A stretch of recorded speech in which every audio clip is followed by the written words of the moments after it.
Which end? Which end?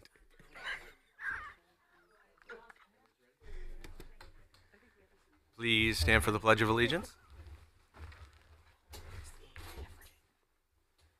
pledge allegiance to the flag of the United States of America and to the republic for which it stands, one nation, under God, indivisible, with liberty and justice for all.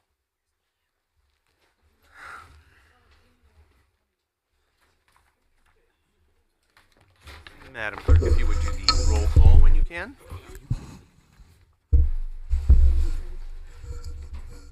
Councilwoman Melly Garthwaite. Melly Garthwaite, Council at Large, present. Councilman Brian Locks. Brian Locke, Council at Large, present. Councilwoman Ann Heffernan.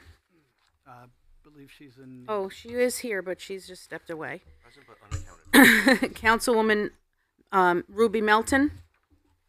Councilwoman Ruby Melton, 2nd District, present. Councilwoman Sarah Akbarali is absent. Councilman Gary Donovan. Councilman Gary Donovan, 4th District, present. Councilman Edward McMillan. Good evening, Councilman Edward McMillan, 5th District, present. Councilwoman Dawn Callahan. Councilwoman Dawn Callahan, 6th District, present. Councilwoman Catherine Tucker. Councilwoman Catherine Tucker, 7th District, present. Councilman Christopher Vargo. Councilman Christopher Vargo, 8th District, present. Councilwoman Katie Muller. Councilwoman Katie Muller, 9th District, present. Councilman Stephen Johnstone. Councilman Stephen Johnstone, 10th District, present. And Chairman Nicholas Pascal. Chairman Nicholas Pascal, present. And we have a quorum, Mr. Chairman. Thank you kindly. At this time, we will now enter into public session. Would anyone like to speak before the City Council? For the second time, would anyone like to speak before the City Council? For the third and final time? Sir?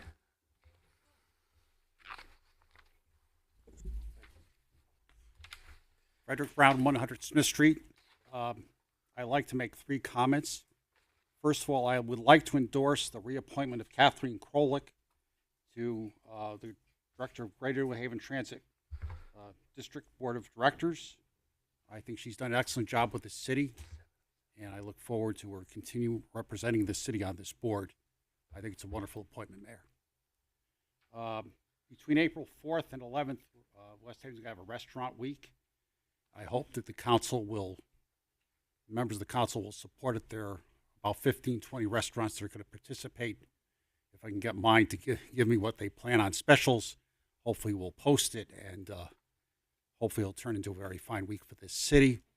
And finally, the Allentown Volunteers are going to have a bucket drive on Saturday. If you're driving up Campbell Avenue, probably between 8:30 and 11:30, if you could throw a buck in the bucket, it would be greatly appreciated. It would help them to defray some of the bills. Thank you very much. Thank you. Would anyone else like to speak before the City Council? For the second time, would anyone like to speak before the City Council? For the third and final time, would anyone like to speak before the City Council? Public session is now closed at 7:08. We will now convene the 3/24/25 regularly scheduled council meeting at also 7:08. I'm looking for a motion to approve the Journal of March 10th, 2025. So moved. So, Heffernan, thank you. Any discussion on that? Seeing none, all in favor? Aye. Any opposed? Any abstentions? Motion carries.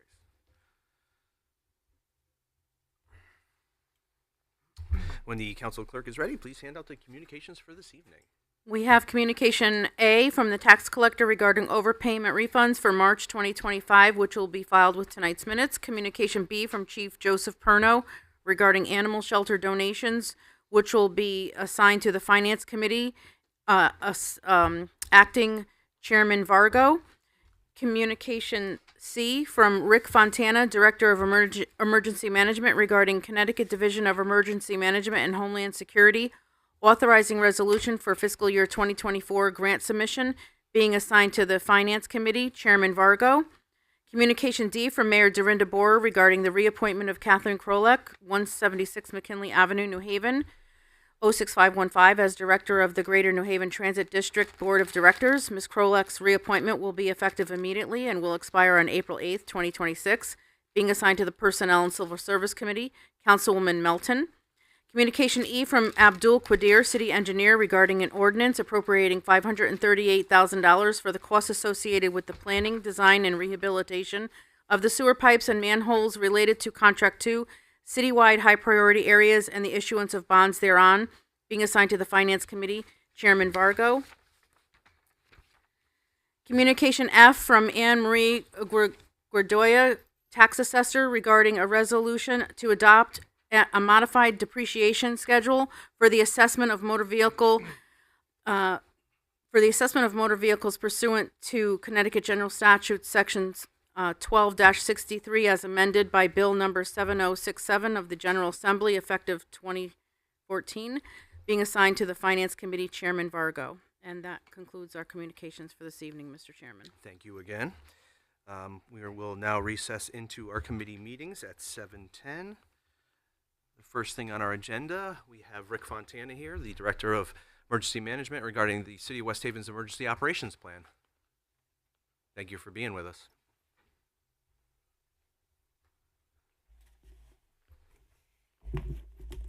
Thank you. Good evening, Mayor Boer, Chairman Pascal, and members of the City Council. As you know, my name is Rick Fontana. I live at 343 Beach Street, and I wanted to kind of make the council aware that the City of West Haven's Emergency Operations Plan has been accepted and approved by the State of Connecticut Office of Emergency Management, Homeland Security. Now, this is the first time we've had a plan here for quite some time. When I notified the mayor, I know that she was made aware by the Commissioner of Homeland Security and the Director, the Connecticut State Director of Emergency Management, Homeland Security, that this was approved. She said to me, "Can you find out when the last time we had an emergency operations plan that was approved?" And I will tell you this: in order to apply for funds and to receive funds through the Connecticut Department of Emergency Management, Homeland Security, for emergency management in all 169 towns and 2 tribal nations, you have to have an emergency management, emergency operations plan on file, right? Makes a whole lot of sense. Well, we found out, and again, I didn't know because I had been gone for some time, that the last one that was on file, although not approved, was in 2011. So it's been quite some time. I will tell you, there's a lot of work that goes into planning documents. They do take a considerable amount of time because you've got to do a whole lot of research, and because it doesn't just talk about emergency operations here in City Hall. It talks about every agency that's connected to public safety and public health. And not only does it include our resources in town, but it also talks about external resources like the American Red Cross and the United Illuminating and the port of New Haven. All of those are critical to like what we do in planning because there's a lot of risk out there. And this document is looked at almost as a Bible. So I could tell you we have it. I'm going to actually give Chairman Pascal one of these. It's something that's very sensitive because there's a lot of information in here that is, I'll just call it sensitive in nature. And but again, God forbid, do we find ourselves in an emergency condition? We live by this, and this is how we obtain all of our approval for reimbursements, whether they be due to a natural or a man-made disaster. So, with that said, I am going to give it to you, Chairman Pascal. Thank you. I accept this on behalf of the entire council. I just heard someone say, is it electronic? It's one of those things that is very sensitive in nature, and they do not want it being sent out. But I understand this is the council, and I am going to check on that with the Connecticut Department of Emergency Management, Homeland Security, with the commissioner, because if someone FOIs that document from the city, we don't even release it. We have to pass that FOI to the state, and then the state has to actually look at why. And only because it's very sensitive. There's a lot of sensitive information contained in that document. It looks at at targets and risk and so on. So rather than to point all of those things out, we have it in a document, and I will check on that because it is a reasonable request. You are tasked with overseeing a lot in the city and within your district. So I'm going to check on that, and if likely, it will be distributed if okayed. So I hope you understand it. I just really want to make sure, because again, putting it out there for it's Do we trust Nick with it? I was. It's a very good question. Oh, sure, go ahead. Hi. Good evening. Good evening. Would it be possible to give us sort of a very high-level overview of what is in there? In other words, you talk about sensitive things in nature and what the plan is comprised of. I don't know if there's like a table of contents that could be shared. Yes, so there is. Or something like that. Absolutely. So that is 200 pages long. Yeah. And yes, there's a table of contents. So if there was a table of contents that we could look at, we would at least be able to educate ourselves as to what is in there, and and that way, and maybe just for everyone's edification, we don't want to maybe alarm people about all this sensitive stuff. What just the nature of what is sensitive in there. And there is a table of contents, and then there is a table of addendums, because what we don't do is on top of the emergency operation plan is 9 separate documents with regard to our schools. So we do have, and that's a very reasonable request, and I can certainly entertain that and make it happen. Yeah, very easy. Great question. Yeah. Rick, the first 20 pages seem to be an outline of what's inside, but I don't think it contains too much of the sensitive material. So I could probably copy this for the council to give you an idea of what's internal. And if anybody wants to sit with me one-on-one, we can go through the whole thing. Okay. After I look at it first. Yeah. Councilman Macmillan. Good evening, Rick. I just had a couple of questions. You stated that we hadn't had a plan in place since 2011. And so I was just curious as to, I know you weren't here, but I'm just curious as to why there wasn't a place in plan. And then secondly, does the state not then come to you as a municipality or to a particular city and say, hey, we don't have a plan in place for your town, city? Those are all great questions. Oh. Okay. I will tell you that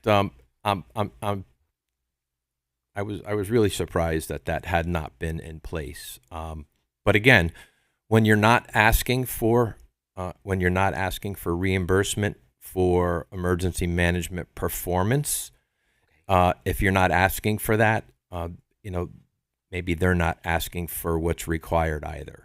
So, and that's a good way around it. Hey, let's not ask for money, but that's not going to happen under this administration. That was like one of the first things they said is, you make sure that we get everything that we can to relieve the burden of the taxpayers. So, and Mayor Borer and I have committed to one another that we are on this, and we're not. There's no stone unturned in emergency management under our watch. I can tell you that right now. Thank you, sir. Yeah. Councilman Vargo. Thank you, Mr. Chairman. Rick, without having the proper security clearance to read it yet, I could definitely tell that a lot of man hours went into that. And I know that the public appreciates the fact that we're trying to right a lot of wrongs for the last several years, and I think that this is a giant step forward. So just thank you for you and your team and the mayor for making this happen. Thank you.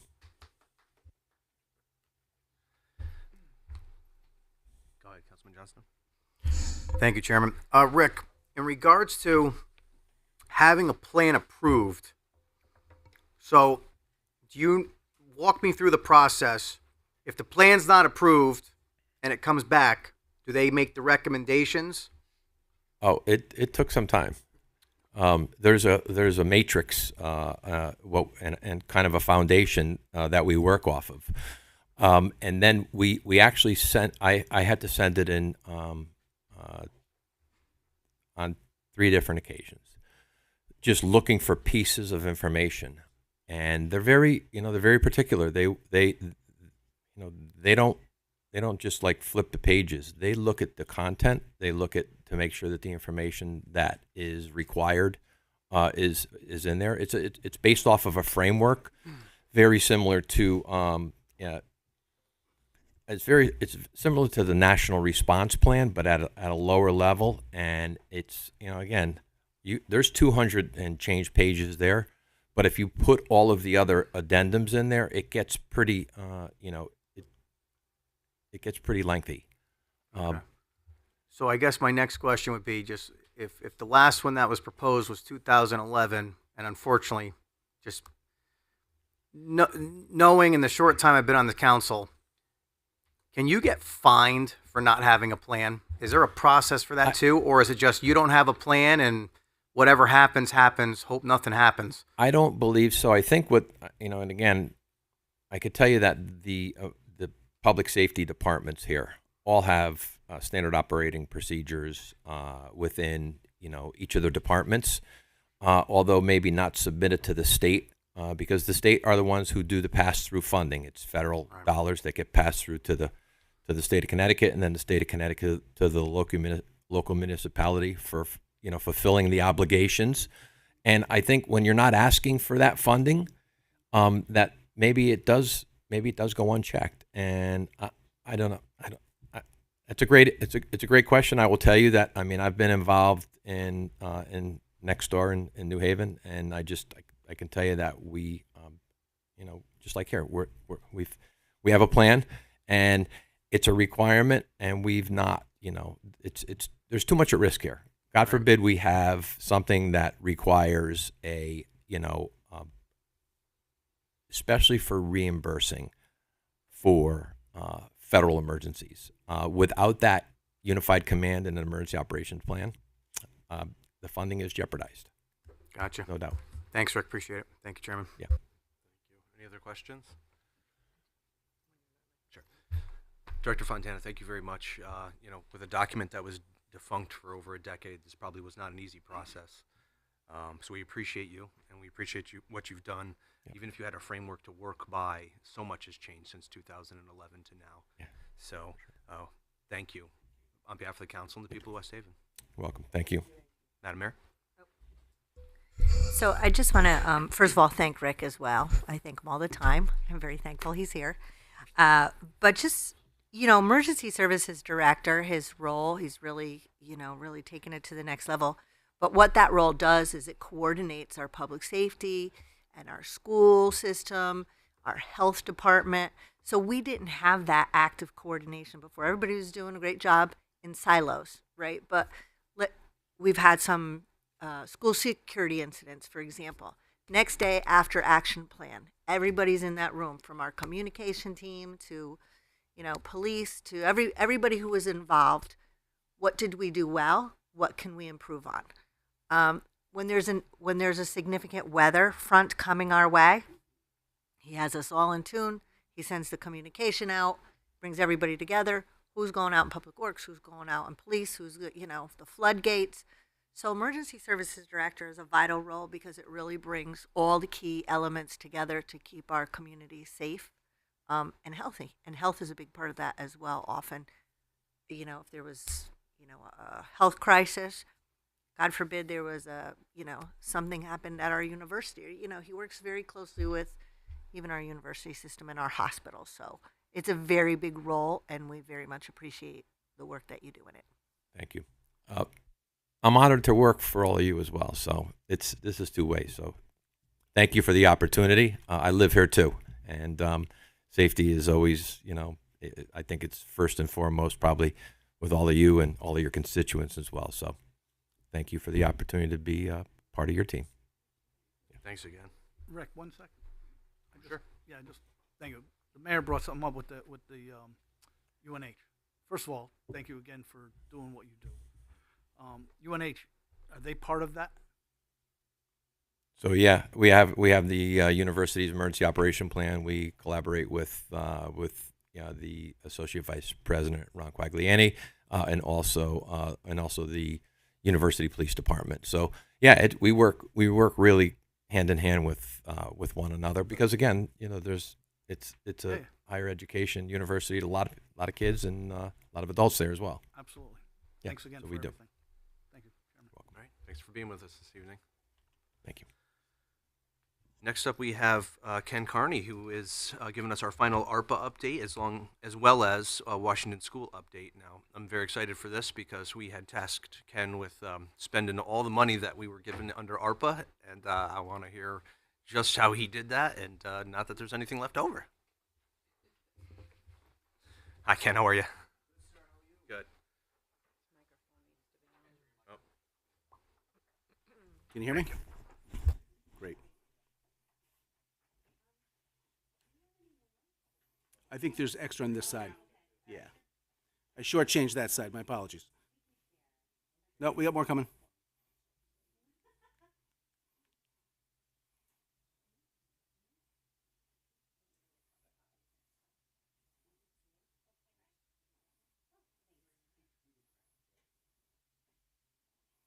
Okay, so the tracker is back. We have two parts of the tracker. The top rectangle is jobs in progress. The bottom rectangle are jobs that are completed. We also have several jobs in the top rectangle that are completed in the field, but not paid yet because of closeout paperwork, final inspections, things like that. Okay. Starting with financial management, we're showing $90,000 left. Almost all of that was clawed back from UHY in the form of credits. I know it makes you very happy, Mayor. The child development roof is complete. They're very slow in getting us closeout paperwork. So we have passed city inspections. We have passed the manufacturer's inspections. We owe them money, and they have not produced the closeout paperwork, so we're waiting for that. Neighborhood Parks has a balance that you see here, $461,000. I told Ernie today, considered about $420, $430. There's some bills in the pipeline. He was happy to hear that. Library program sends us invoices for the Navigator system from time to time, and their balance is roughly $45,000. City Hall windows, we're waiting on 2 doors. The holdup is the UI. We're replacing the door that houses the UI equipment, and the UI has to authorize that, and they've not done that to date. Aid to fire districts shows West Shore and Center being paid in full because they were, and Allentown's projects are still happening. The garage annex is just about coming to completion, and there's a couple other things they're spending money on, but that's going to make the deadline without any problem. Cameras are being handled by Mr. Fontana, who was just here, or is still here. Premium pay for fire departments. Training is underway. We have POs in place, and we're waiting for scheduling. The housing crisis response is being handled by Mr. Fontana. The Haley School ramp is complete. We're just waiting on the final invoice. It missed the cycle on the last ARPA meeting, and it will be in the next agenda, and that will move down to the bottom box. Turf has long been completed. Main breakers in City Hall, that's being handled by Andy. He tells me it went very well for City Hall. They're now over at Noble Community, and they're doing that breaker next. Okay? And no bills have come my way for that yet. The bleachers are 100% done. They passed inspection. They did more than what was in the contract. They're struggling with their certified payroll, and we're holding payment back until we get that, but that job is actually done. The community facade is 46% paid out. Support for arts is 57% paid out. The storage shed is protected for the police by an MOU, waiting on a new project. Youth programs, I believe, is in the mayor's court. Facilities upgrade is being handled by Andy. Library site development, we received 1 invoice for a partial payment on an architectural contract that's been processed. And stormwater problem area, we have almost $2 million in. So that is the rundown on ARPA. Our deadline is December 31 of 26 to cut all the checks. Ken, before you go on, I think there was two line items that you skipped over, 2244 and 49, youth employment and Painter Park Fieldhouse. Painter Park Fieldhouse, they are starting on Wednesday. Tomorrow afternoon, the Eagles coming in to remove the 2 containers. The trees are down. They're going to start putting up fencing and start ripping out on Wednesday. And what was the other one? Right above that, the youth employment. Youth employment on 44 has been completed. Perfect. Any questions? Any questions on that so far? Councilman Johnstone. Thank you, Chairman. Ken, stormwater problem areas. Is that, if you don't know the answer, that's okay, and maybe it's under the mayor's office. Is this a study of problem areas and then it's identified, or is this just kind of, I hate to use the word, but are we winging it? Because no, this is hard costs that will be applied towards a specific study done by CDM Smith. Okay. Excess funds will be determined by the mayor's office how to spend. Gotcha. Okay. Thank you. And just to follow up on that, so we did have CDM Smith contracted to identify catch basins. There was, I think, I forget the number, like 511 something like that, catch basins that had to be addressed across the city. So part of this, some of this is helping to fix that, but we also have a list for our flooding projects that we've identified and estimated the cost out that comes to this amount.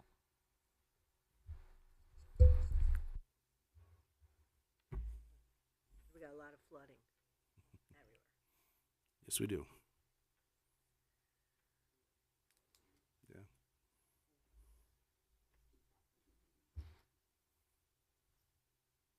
So contemplating? You know what? Since I still have the floor, I will ask one more question. Ken, Yes, I sir. know I ask you this every time. My apologies, everybody. I thought I had said something.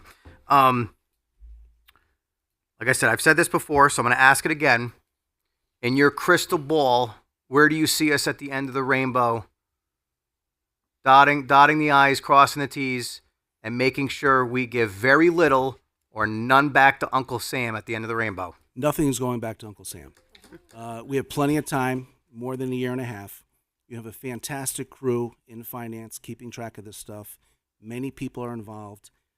All the documentation is being collected. Bills are not being paid unless that documentation is accepted and passes the ARPA regulation test, if you will. We have a lot of help, and this will all be spent prior to December 31 of 2026. Fantastic. Thank you. Thank you, Chairman. Thank you. Councilman Locks? Hi, Ken. How you doing? Hello, sir. How are you? I'm doing well. Obviously, I was new to the council, and I learned as I went. Obviously, I learned a lot, and just going through this, it is absolutely incredible what you accomplished. It's amazing, really, when you think about it. Red tape, I'm sure the bureaucracy, and all that Lot of red stuff. tape. Obviously, you've made it happen. Thank you. So you're to be congratulated for that. We have a great committee. Everybody worked on it. We Yeah. have the support from the mayor's office. We have Yep. support from finance. When everyone works together like that, you can spend $30 million in 24 months. Yeah. Did you play a role in the high school as well, I did. and the other school? I'm going to talk about that next. Washington, yes. With Yeah, some it's good news on Washington. It's impressive. Thank you, sir. Yeah. Thank you. Councilwoman Tucker?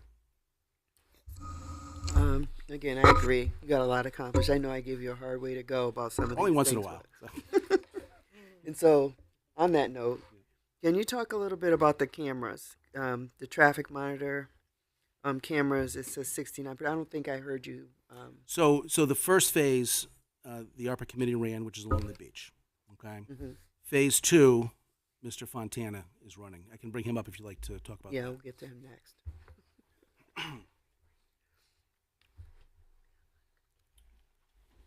Yeah, just want to hear more about where that process is. Sure. So, as Ken said, we're operating in like 3 different phases here. So, phase 1 was the cameras along the beach, the 29 cameras.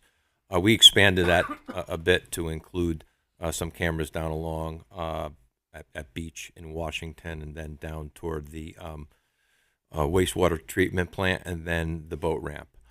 So we've kind of expanded that as part of phase one. Phase two happened to be a group of cameras, and the cameras will be along the beach, beginning at South Street and going down to actually to Sea Bluff.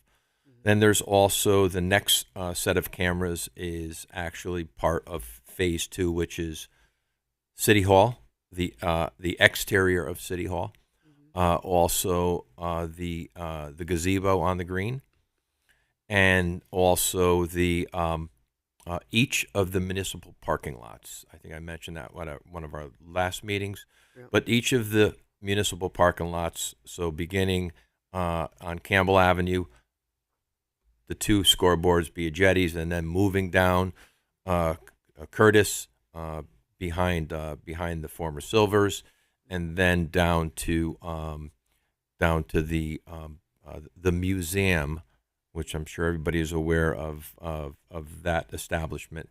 There's a city lot behind there as well. So those are all in progress now. Not only are we doing we call it a quad camera in those locations, but also a LPR, which is called a license plate reader. So our goal is really to provide a lot of coverage on top of those, and I'm not at liberty to discuss the police department cameras, but they're also involved, and that is not part of ARPA, but I wanted to mention that's part of the LPRs that are going from all of the areas that border other towns and along of our major corridors. That also includes part of the ARPA is the animal shelter, Public Works, and then also the Park Rec building. Okay. So there are a lot of kind of phase two and phase three. We're kind of melding them together. But the good thing is we're going to be on the same common platform. We had not had the ability to look at cameras at our 911 center. All of that has come to fruition. Just a lot of good coordination, a lot of good work. But unfortunately, these take time.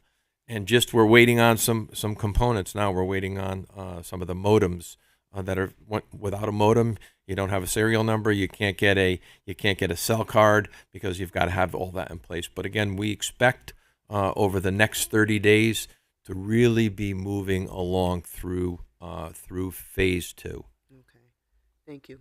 You're welcome. And so I think that you're planning on having this done soon. Before. Okay. And then I have another couple of questions about the funds. Is it me still? No, just coordinating. Oh. Sorry. The funds associated with the two fire departments, Aid to Fire Department Center and West Shore. It appears that there were overpayments, or am I not looking at that correctly? No. So from an accounting standpoint, it was decided that they owed the city some money. Oh. To make it clean. ARPA made the full payment, and then they wrote checks back to the city that you will not see in this report. Okay. Yeah. Thank you. I'm just going to have Director Fontana come back up for a question from Councilwoman Garthwaite. Thanks, Rick. Sure. So I get a lot of questions about Marginal Drive, 3rd Avenue extension, right at the corner or the intersection of Sandy Point Bird Sanctuary, and also Spring Street. Are any cameras going in those sections? I know that for sure. I was told that 3rd Avenue extension and the Bird Sanctuary there was going to be one there. So I can't on the Bird Sanctuary. I'm not 100% sure. I am. I can tell you Marginal Drive and also Spring Street. There are as you know they border the city of New Haven. So they are that they are part of the police department's license plate reader camera system. I did want to mention. I think I thought I mentioned it in the last meeting, but just as point of information. We were able to secure 3 lot cop type cameras. through a grant that was part of the Cove River project. So our goal is to utilize those cameras at the Cove River and to utilize them maybe at Spring Street, to utilize them halfway up Marginal Drive, Great. or wherever we determine that there is a need. And in collaboration with the police department, we're working very closely together. But those they're kind of dual purpose. They serve as a speed camera, and just to say that this is your speed, the camera doesn't clock it doesn't record you. And I know you've read some of the other towns that are doing that. We're not there yet, but these cameras can be deployed anywhere. Okay. And they're going to be a heck of an asset to the Awesome. To the city. That's great. Thank you so much. You're welcome. Thank you. Councilwoman Callahan?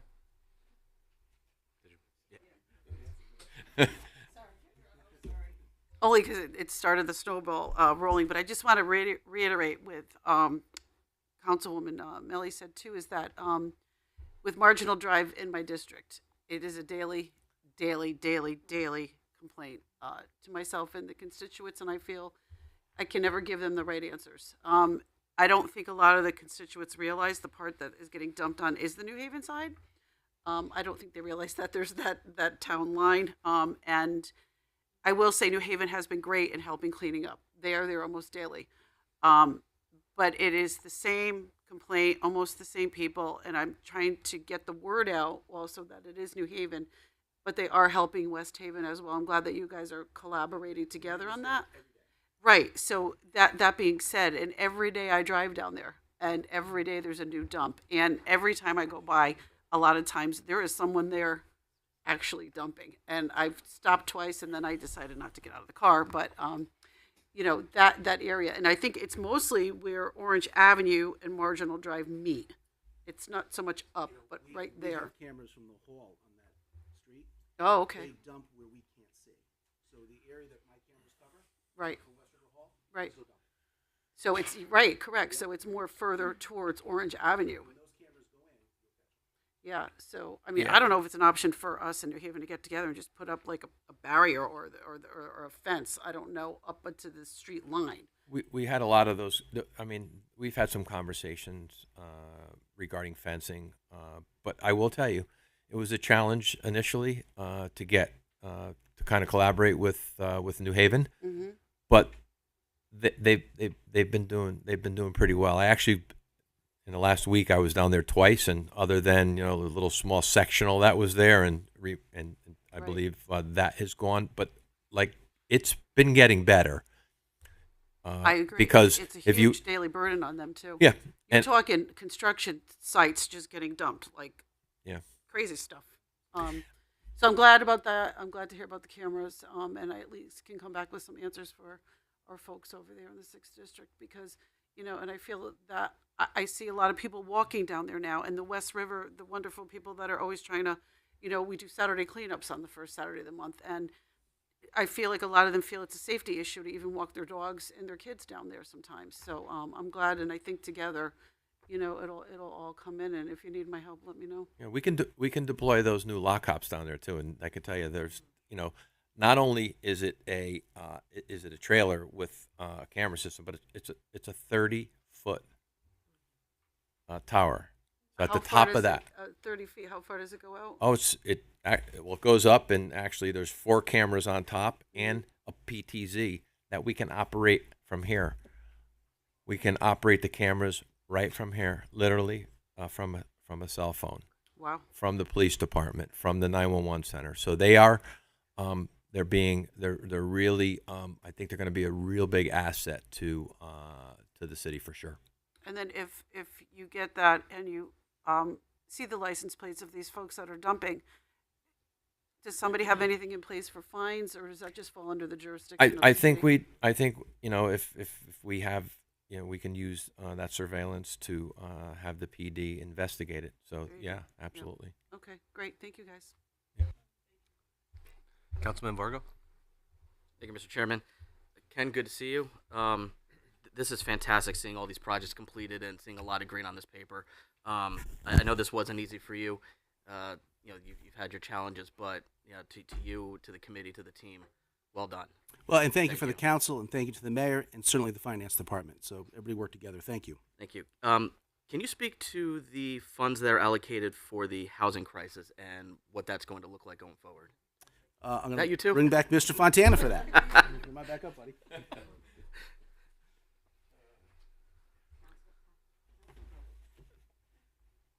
The housing crisis funds. Could you Yeah. speak to what that's going to be used for? So our goal was to do 2 years of overnight warming center. As you know, that was initially we had a spot picked and we're ready to go, and then there was a downgrade in the facility, and we had to really start looking for another place. We were able to secure the building at 689 Campbell Avenue. We opened up a couple of weeks late. We wanted to open up, in the first week of December, but again, it just, we had an issue with the initial location, so we opened up in the third week, and we've been open every night from 7 p.m. to 8 a.m. It's been very successful. I can tell you Is that it being used? it's full. It is good. It's full, and I will tell you, there is a lot of generosity over there. We have a company that's doing the security there. I was just there, and there was an individual that was trying to get to Texas. They took a collection up for this individual to get him bused to Texas. I will tell you, every night it's full, and to see people advocating for those who are unhoused. There's people, that have dropped off donations, of clothing. We're very careful with food. We don't take food donations because it does create, it violates kind of the health code. But I can tell you, our goal was to do that for 2 years, and every night it's full. And we have a total of, we've expanded from initial number was 15. We've had as many as 20. When the governor does declares a severe cold emergency, we have to remain open throughout that period of time, and that has become a challenge too. And it's very difficult to stay open because a lot of these people work another job and they've got to leave. But this security company that has worked for us, they do security here at City Hall. They've been tremendous, and I know the mayor was really said. This even last year, just trying to open up Noble Community Center on a day here, a day there was challenging. We knew this was going to be a challenge, very expensive. It is not cheap to run an overnight warming center, but with the unhoused funding, our goal is to have this year and next year utilizing those funds. They get food, so it's we give them snacks, we give them coffee, we give them a warm place to be. We have a TV in there for them, and I'm just telling you, they all want to come here because it's clean, and it's cleaned every single day. So we can't, people are feeling like it's a home. Unfortunately, on April 1st, we will close for the winter season. We have been tracking temperatures. If the temperatures were going to be at the freezing level, we would actually remain open. The mayor's given us the authorization to extend it longer if we need to do that. But we're looking at temperatures at night in the low 40s. So we're in good shape. If we need to open it back up, we have that building leased for the entire year, and we'll also use it for a warming center, for a cooling center. So during the summer, unhoused folks need a place to stay because the governor has issued a severe heat warning. We can activate it and get it ready to go. So we're in good shape there. And knowing how successful it's been this year, and knowing what the end date of this funding is, are we starting to look into other funding sources so that way this program can continue past these ARPA funds? I'm sure we're going to be coming back to you for that. It's likely going to be. I think that it'll likely be there for our unhoused individuals, or as clients as we call them, is not getting less. It's getting more. Right. And if we can give them an alternative to being out on the street where they're at risk, we're again, I think that's something that's been pretty the top of the mayor's list as well. So Right. we're on that. Thank you, Rick. Ken, I think I have one more question for you. We voted that any unused funds are going to be allocated for additional paving. Do you have a sense of what that number might be? If you go down to the contingency, you've got 553,000. That would be earmarked for paving unless another project comes up. Does that take into account any of these projects that are not completed, but you anticipate that there might be some funds left over, or is that what's available now? Everything would. That's what's available now. Everything would fall into contingency. Gotcha. Thank you. Thank you, Mr. Chairman. Thank you. Councilwoman Melton. Could I ask Rick to come back? Don't sit down. We need 2 podiums. Yes, ma'am. Yeah, I'm continuing on the lighting bandwagon. I am the councilwoman for the 2nd District, and West Walk is part of my district, a very large portion of it, and I'm also a resident there. And we had discussions going way back when the camera project was first, when they first started talking about it, about perhaps getting some lighting along the walkway there through West Walk. And I don't know where those discussions ended up. I think when Mayor Borer first came on board, there were some issues concerning some payments that were, if I recall correctly, there was some confusion about whether there was some duality that had occurred, and so they were investigating that. And then I wasn't the councilwoman at that time, and I kept sending texts to my councilwoman, and she said we haven't really heard anything. I have to be honest with you. I have not had an iron in the fire on that one. And so that is because I just you know was it ever who that would likely be I don't know, Ken. I don't have that. I'm sorry. I just was not a part of those discussions. Okay, so the lighting that you're involved with is not going along the beach. I was more camera. I'm sorry, I didn't mean lighting. I meant cameras. Oh, I yeah. misspoke. Okay. Right. All right, so the Sorry about cameras. that. Yeah, I could No, I'm sorry, it's cameras. It's Okay. Well, I could just tell you that Yeah, I have cameras. I have had some concerns from residents over at West Walk. Yeah. I could tell you that on the corner of and the camera in question is the camera at the corner of Washington and Beach. okay. At the corner there is a fourplex, so kind of a 4-camera view, and then a PTZ view. And I can tell you that the stationary cameras, the 4-ways, they're set, and they are set at the crosswalk down Washington, across 2 angles at the beach, and then the PTZ camera actually looks all the way down Beach Street toward the Old Chicks. And that PTZ camera, even when you PTZ it, once it gets to the walkway of the front of West Walk, that's it. So it does not look in any in any windows, and I know that's been a concern. I will tell you that if you're moving that camera, that PTZ camera, we have it in a position that looks, as I said, down toward Chicks. If you move that and you want to move it out to say, hey, we have an issue going on out in the water, and the fire department has the ability to move that camera, within 5 minutes of you not using it, it reverts back to home, looking down, because we felt that was a risk. We've had multiple accidents there, and we wanted to make sure that we were actually looking down to capture any type of incident that may be taking place.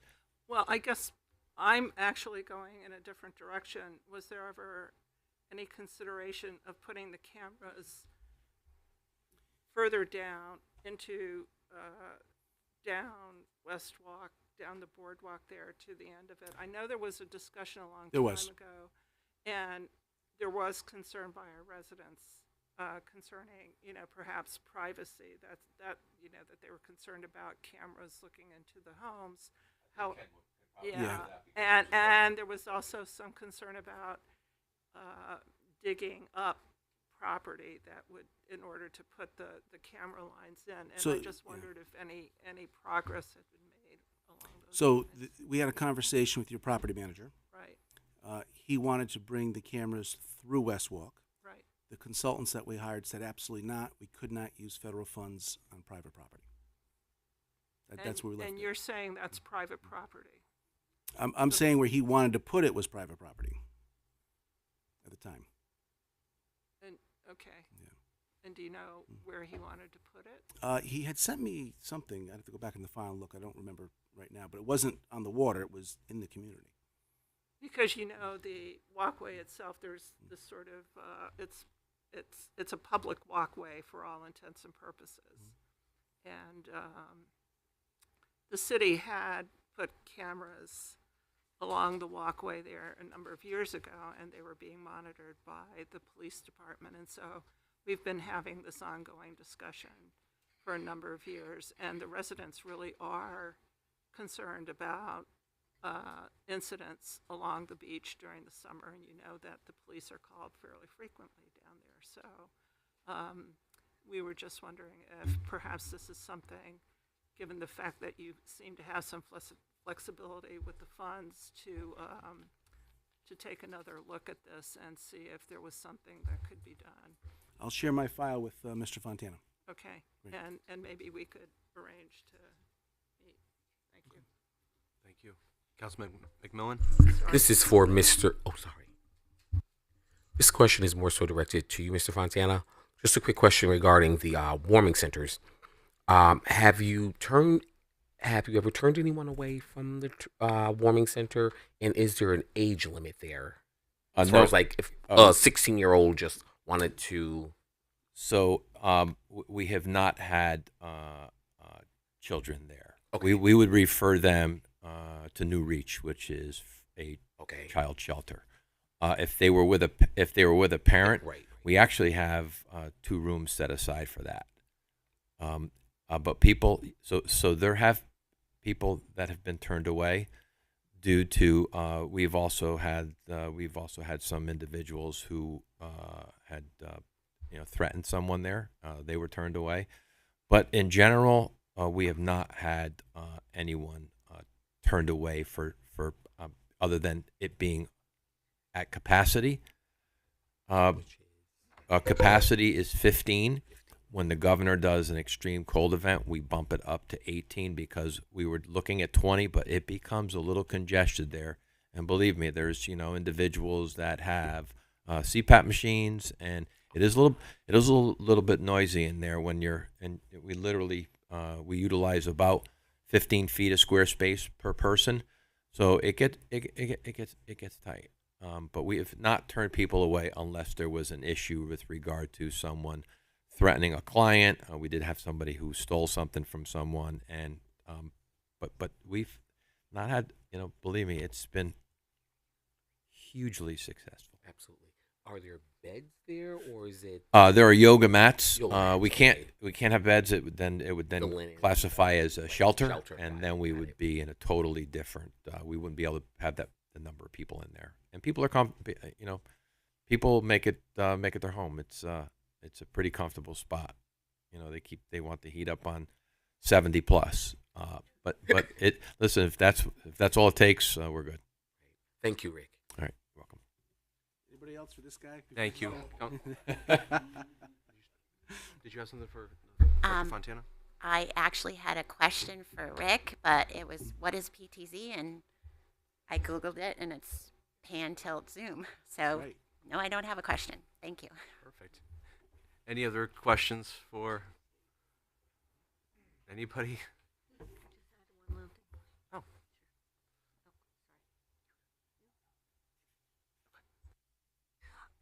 I was just going to say that at the warming center, if anybody would like to go to it after it closes, did you just say that? Did I miss that? Oh, okay. So tone out for a second. Sometimes I go in the morning, just say, "Hey guys, you need anything?" You know, just because I want to stop in. I don't think we like drop-ins, right? So we don't like people to drop in. But in April, after it's closed, I think it'd be nice if we just have everybody come and check it out. It's very small, but it's very clean. Everybody, it's just a really great. It's been very successful, and whenever I go in there, they're all like friends, and there's a leader of the group, and they self-police each other, and I think it's just been a really good project. So thank you, Rick. Okay, if there's no more questions on the ARPA updates, we can move on to Washington School.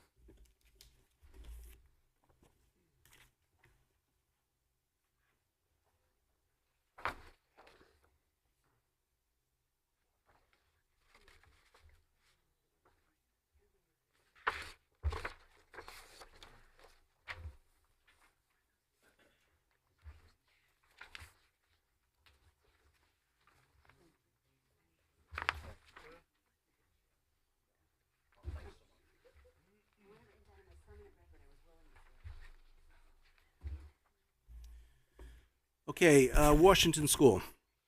So when the previous administration wanted to do Washington School, we did not have a procurement department. There was nobody working there. The building committee took the footprints from the high school. We applied to the state. We got this approved. And we took all of the change orders from the high school and we incorporated those into the plans to minimize change orders. The first page is our budget. This is updated every month. We track this. The building committee creates this budget and tracks it. If you go to the first page of pictures, you'll see photos of the front of the school, and you'll see in the upper right-hand corner a typical classroom. Every classroom has that kind of millwork in the classroom, and for the kindergarten and pre-kindergarten, we have sinks. If you go to the next page, you will see the bathrooms. There's under construction. They're not clean here, but you can kind of see the water savers, the nice composite sinks we have, the epoxy floors. If you turn the page again, you see the colored strips in the floor. That is a navigation system for the kids to get to their classroom.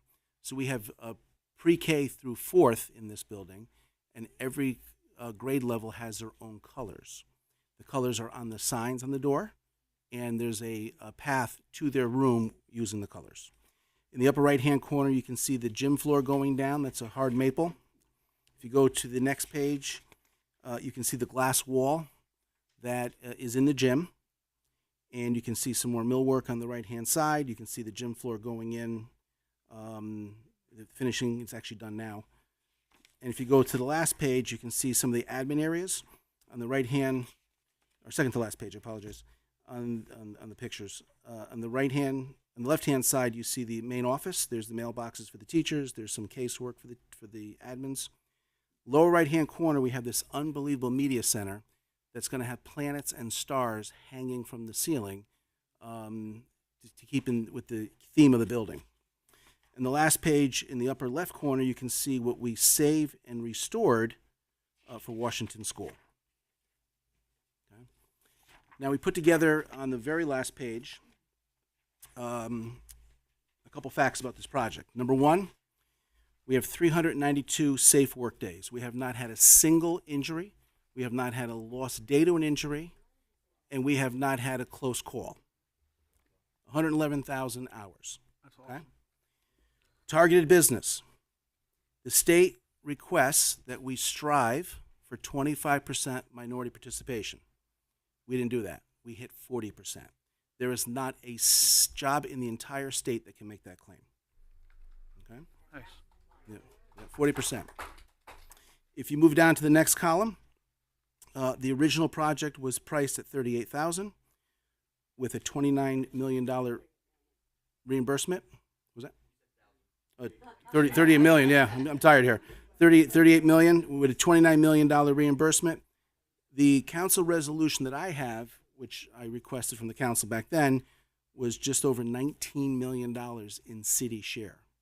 We increased the size of the project considerably, went to almost 42 million, and the city share is now 10 million. And that was done with special legislation and everything that we did, okay?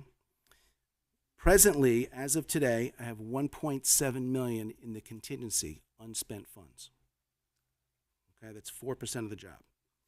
We negotiated $241,000 in credits. We meet every single Wednesday for 3 hours. We comb through the specs, we talk to the subs, and we get credits. Change orders to date, 1%. The state allows 5%. We're at 1%. We have a rebate coming from the UI, $75,000 that will go on the electric bill. Washington will not pay an electric bill for the first 4 months once it opens. And we are targeted to open the first week of June. Roughly 6-9 is our goal. There is not a project in the state that's funded by the state that can make all of these claims on one page. They can make some, but not all of them. This is a very, very successful project. I thank the finance department for paying all the bills on time. I thank the mayor for supporting us, always being there for us, keeping the group together to run this project.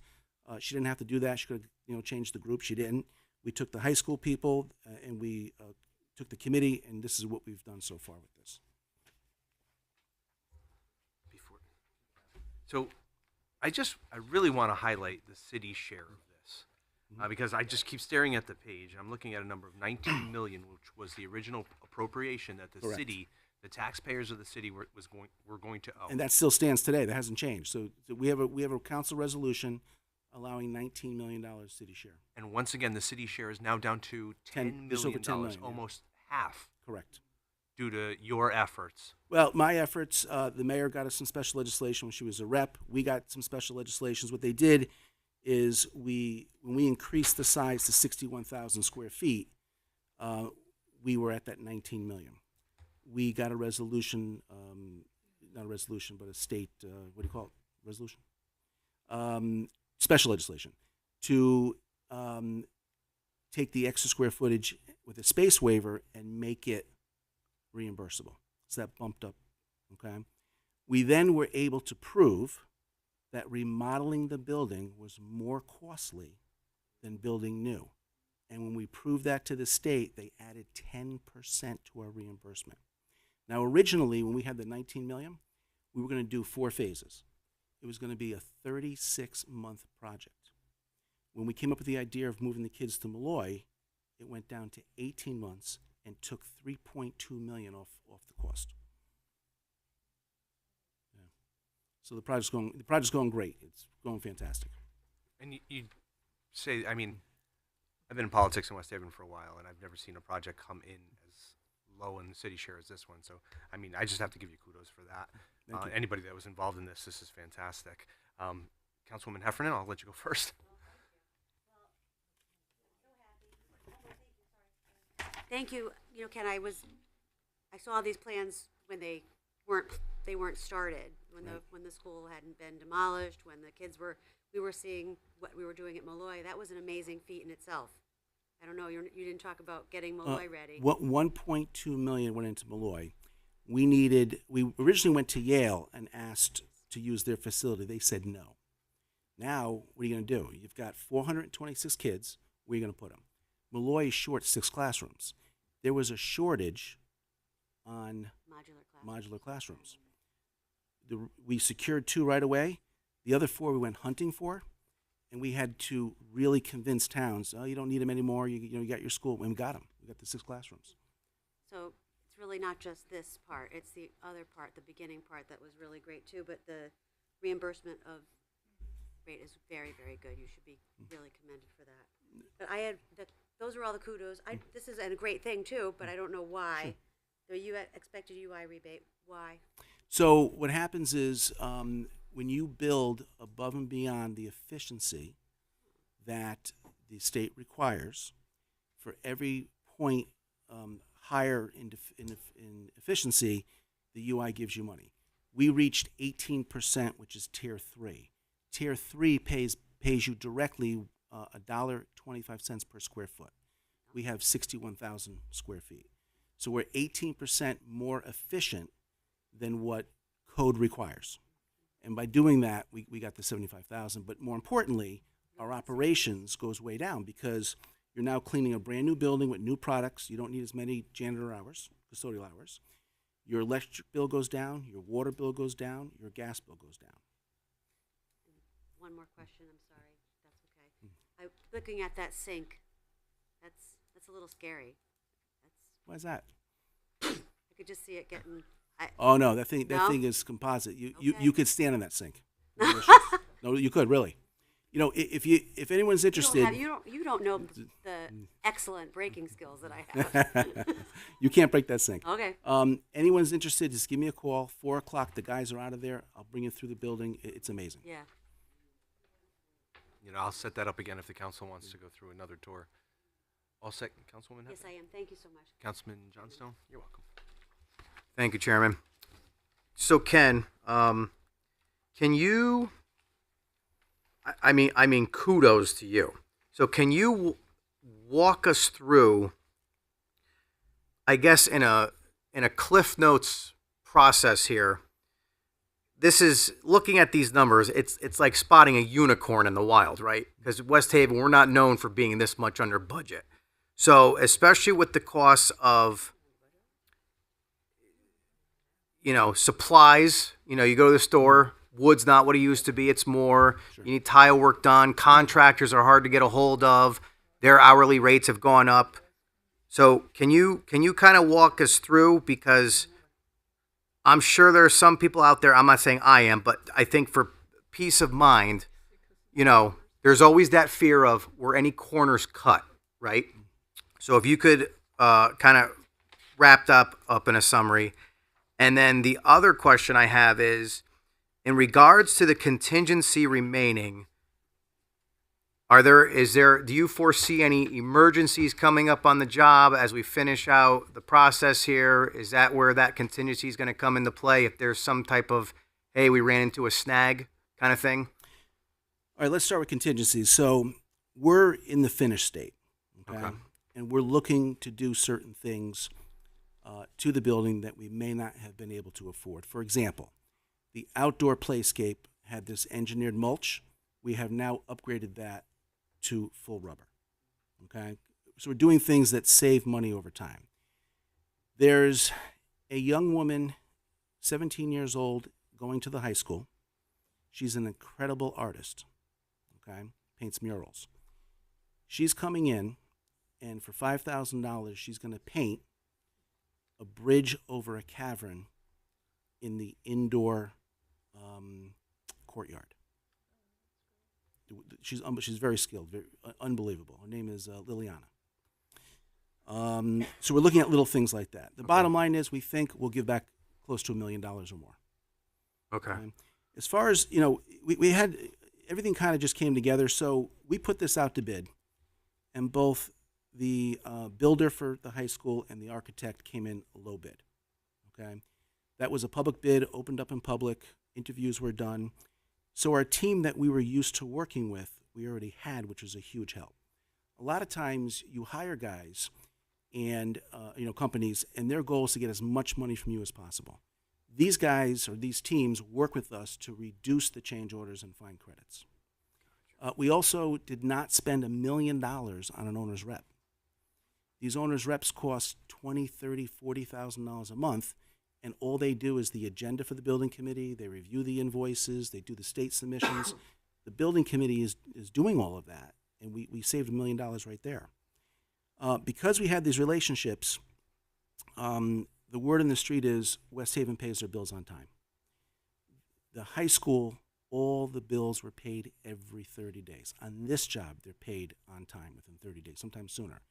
So we got a lot more subs who bid this job than you would normally get. And then we said to them, listen, go out, order the material now. We have escalation, we have all kinds of issues with materials going up.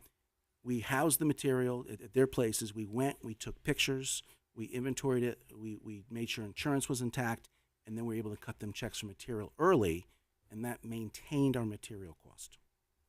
So some of the things that we're able to accomplish with the team that we have. Impressive. Thank you. Thank you, Chairman. That's all I have. Thank you. Councilman Donovan? Thank you, Chairman.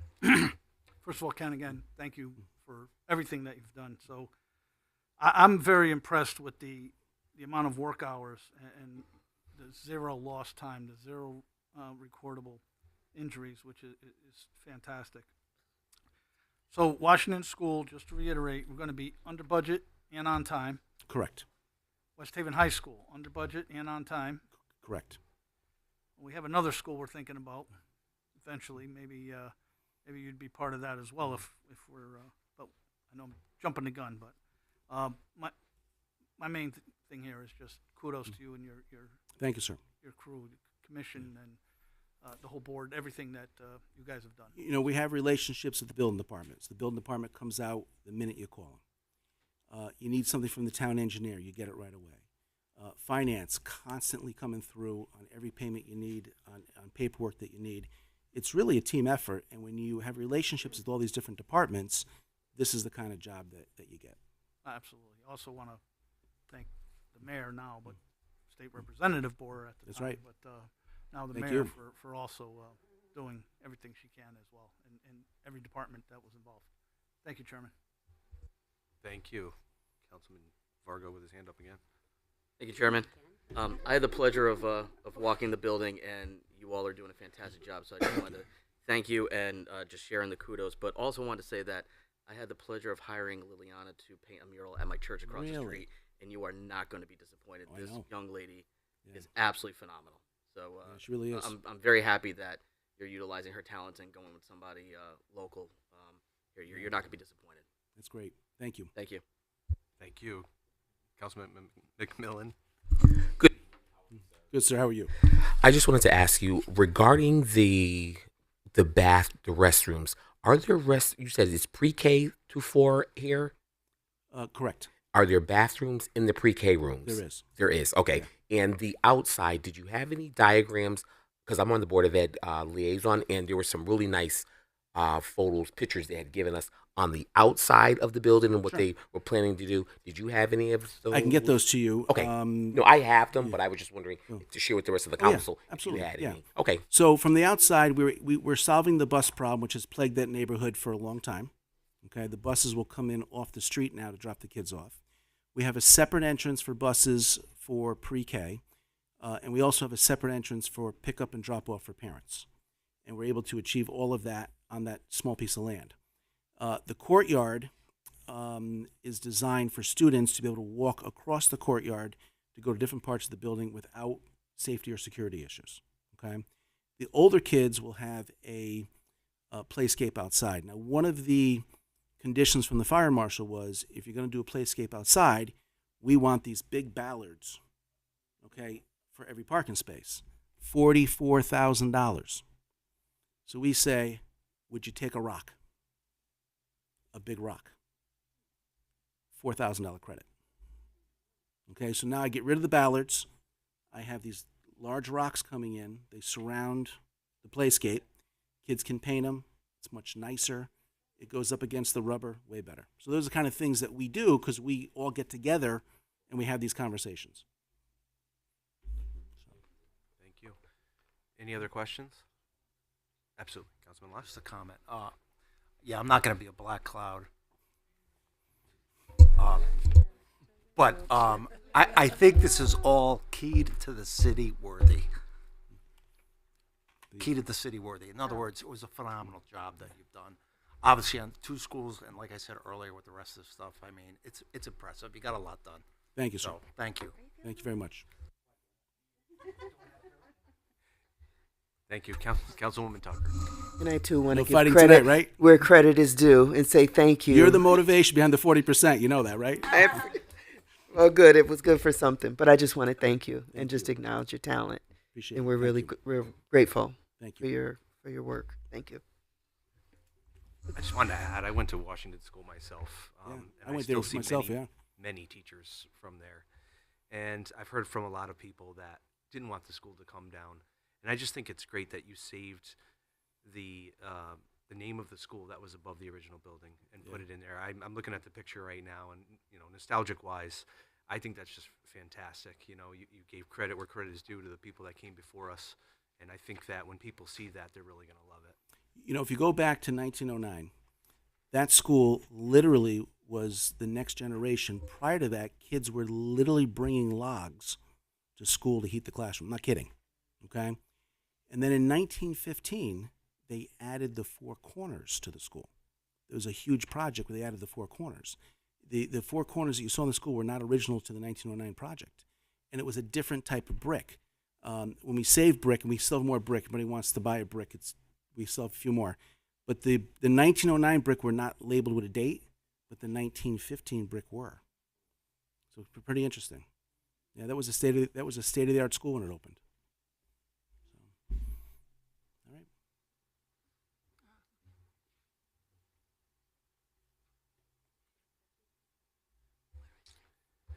all right. Ken, on the corner of Washington and Brown Street, there was a bench, and it was dedicated to a former student. That saved it all. You still have that? We saved that. We had a young gentleman commit suicide. His parents put up a plaque that we saved. We saved everything, and it's sitting over at Malloy for safekeeping. Thank you. We appreciate that. Okay. Councilwoman Melton.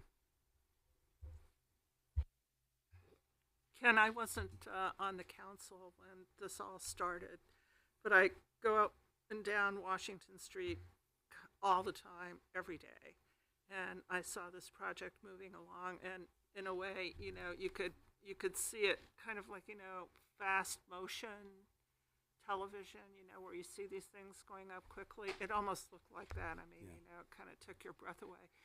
But what I really appreciate about what you're doing is the safety component of it, because I would go down Washington Street at the time that school would be coming out, and parents would be parked along the street all the way down, waiting outside their cars. Kids would be coming out of the school, going the wrong way, doing U-turns. We have it all on video. Oh yeah.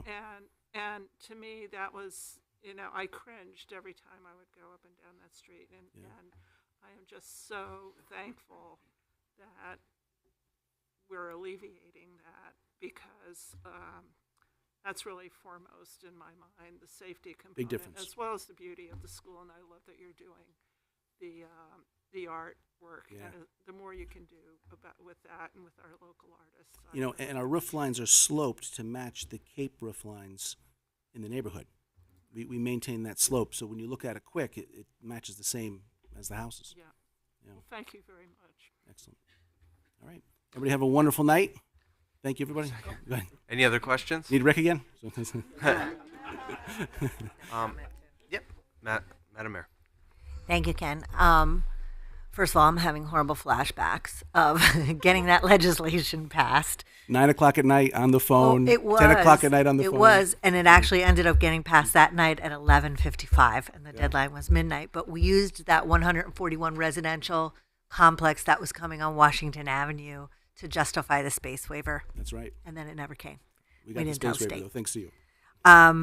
So the building is beautiful. And, I know sometimes people say bricks and mortar don't make an education, and we certainly understand that, right? Our staff and our community.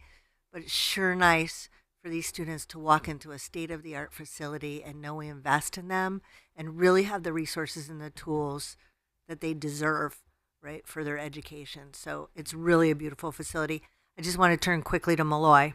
So I know we've talked about, everything is on track. So the students will be going in September. They'll be packing up, and obviously I'm getting to the community center. I have movers coming the first week of August. Okay. To empty the contents for the teachers, but the furniture is not coming. I have new furniture coming at Washington. The furniture stays at Malloy. Oh, okay. Then we need to talk about that for the community center. When are the pods coming down? The pods would come down, I think, in August.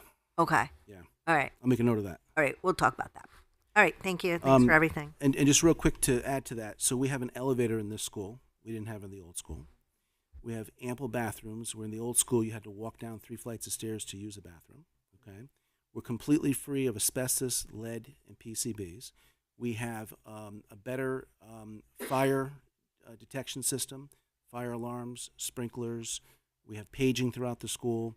We have some safety things with the glass I'm not going to get into, but it's a very safe school. We have breakout reading rooms that we didn't have at Washington. They do it in the hallway. So now we got special rooms that are soundproof just for reading. We have 46 languages spoken in our school system. Okay, so we need this space to break out and teach the kids. The media center, you got to come and see. It's going to be unbelievable when you see this media center. All right, guys. All right, have a good night, everybody. Thank you. One more. One more. One more. One more question. Come on, we Sorry. talked to Rick enough. I'm sorry if you like Rick. Go ahead. I'm assuming that it's fully tricked out with all the Wi-Fi and all the internet and all It that is. stuff, right? It's And all, computers. all state of the art, cameras everywhere. We got Wi-Fi through the whole building. It's air conditioned. And do you know that with the air condition running and the heat running, the utility bill will be less for this school versus heating the old school? Okay. And then my final question is that any of the funds that are left over from this, can they be used to do any work that needs to be done that's outstanding for like Kerrigan? No. It can't So, use so it for what that. it is let's assume we have $1 million left over. All that means is the state gets back $770,000. They're not going to pay us, and the city pays $230,000 less. Okay. Now, that's all protected by council resolution and state reimbursement mandate. The $1 cannot leave the site. Okay. Yeah. Thank you. Thank you. All right. Good. Guys, have a great night, and ladies. Good. Thank you. Thank you so much, Ken. You know, all the good kudos to you. Thank you for administering this on behalf of the citizens of West Haven and the City Council. Okay. Forgot where I was. Have a good night. So that is everything for council as a whole. We're going to move on to the Finance Committee with Chairperson Vargo for this evening. Thank you, Mr. Chairman. The time is 8:26, and your Committee on Finance is now in session. Council person present are Councilman Locks, Councilwoman Tucker, Councilman Johnstone, and myself acting as chair. First up on this evening's agenda is a finance update from Michael Gormany, Finance Director. Mr. Gormany?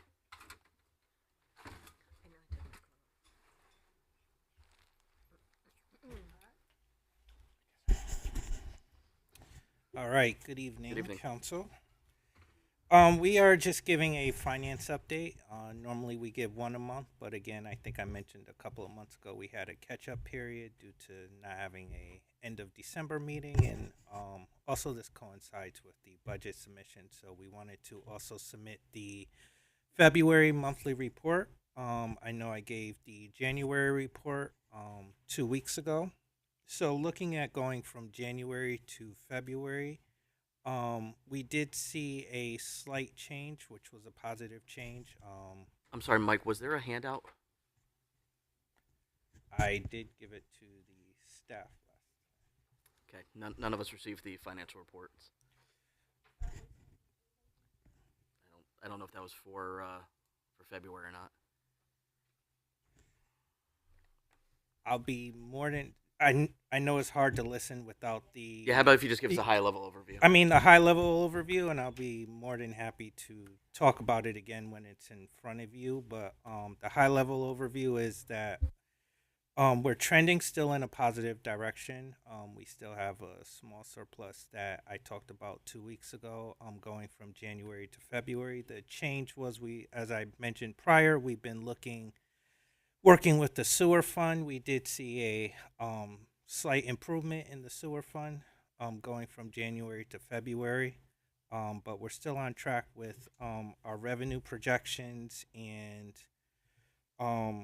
trending towards the same collection rate that we had last fiscal year as well. So not a whole lot has changed from the last month to this month, besides updated numbers. So again, when you have it in front of you, I'll be more than happy to update again. Does anybody on the committee have any questions, or anybody on the council? Okay. Thank you, Mr. Gormany. All right. Moving on to MARB meeting updates. Madam Mayor, is there any updates? So we had a special meeting March 21st for the MARB to be updated in executive session on the status of the police pension. The next police pension mediation is April 10th. We all hope to see progress at that meeting. Ideally, if everything works out, at the April 24th meeting, I think it's the 24th, the 24th of the MARB meeting, if everything works out on the 10th, there could be an agreement voted on. So I have been speaking with both parties and doing what I can. As you know, in November, I called the union, I called the Attorney General's office, and I called Secretary Beckham, and I said if we could get everybody back to the table for mediation, would everybody come back to the table? Because it was in a lawsuit. They've had 3 mediation sessions so far. State, I choose my words very carefully. State's doing a great job. Anyway, April 10th is big. 24th, it will equally be big for us as well, because I think there could be some movement. In the last meeting, they recommended that consultants continue to stay on for a couple of months, but if you didn't read the article, I pushed back pretty hard that our taxpayers are not going to pay for consultants to come in to do what we can do. We've already paid $2 million for consultants that were hired a few years ago. So anyway, that's the update. I'll keep you posted. Wish us luck. Thank you, Mayor. And I want to choose my words carefully too, but thank you for your efforts in trying to resolve a problem that we did not necessarily create. And I know that you and your team are working tirelessly to try to get that through, which will, I think, is the last hurdle that we need to jump over. And I did see that article, and I wholeheartedly agree that it's time for us to stand on our own 2 feet. And those consultants have done their job. They've done a good job. We've adhered to their advice. Now let us run with the ball. Thank you very much. And I appreciate that. And thank you. Here's your hat. What's your hurry? Any questions for the mayor? From anybody? See none? Okay. Moving on, Communication B from Chief Joseph Perno regarding animal shelter donations. I'm looking for a motion to approve. Motion. Do I have a second? Second. Any discussion? Seeing none, all in favor? Aye. Any opposed? Any abstentions? Motion carries. Communication C from Rick Fontana, Director of Emergency Management regarding Connecticut Division of Emergency Management and Homeland Security, authorizing resolution for fiscal year 2024 grant submission. I am looking for a motion to approve. Motion. Do I have a second? Second. Thank you. Mr. Fontana, you want to step up again? Getting your workout today. Your glutes will thank you tomorrow. Okay, good evening again. This is really just a emergency management performance grant for the fiscal year 2024. When I came here, we actually had to chase down 2020, 2021, 2022, 2023, and now we're doing 2024. There is a process that requires an authorizing resolution for the mayor to submit this grant. And this is the first time in the history of the emergency management performance grant process that it's a little bit different this year. And moving forward, it's deliverables. So you submit your deliverables into a portal. It's approved, and the funding is awarded. The way the funding works, and it's really pretty simple. It's based on per capita. It's anywhere between 50 cents and $1 per capita to based on your budget, based on your emergency management budget. So this year we'll be submitting. It's actually due on by the 31st of March. It's basically we submit our budget in the fiscal year 2024-2025 budget, along with the authorizing resolution, and the city's municipal budget, and then on top of it, some town information. But that's about it. I expect this to be really quick. But again, the requirement is a authorizing resolution that the mayor is, in fact, the mayor. And once that's done, we'll submit on the 31st, and the process will begin with submitting the documentation that's required, and then the funds will work their way into the city's budget. Do you have a ballpark number of what we could potentially be receiving? It's going to be somewhere. It's going to be somewhere between 35 and 50. Thank you. Any questions for Mr. Fontana? From the council? No? Seeing none, all in favor? Aye. Any opposed? Any abstentions? Motion carries. Thank you, Mr. Fontana. Thank you. I think you're done tonight, right?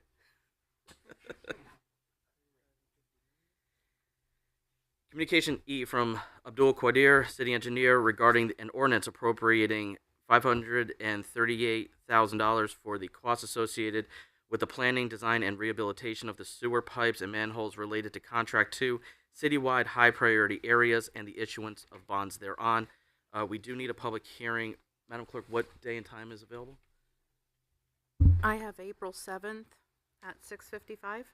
4/7/2025 at 6:55. And for discussion purposes, may I have a motion? Motion. Do I have a second? Second. Thank you. Oh, that's the first. I'm sorry. It's April 14th. Thank you, Ann. Take back my motion. It's April 14th. The 14th, yeah. Good, cool. I might have been distracted. Okay. Do we have any discussion, any questions for the mayor or finance director regarding this?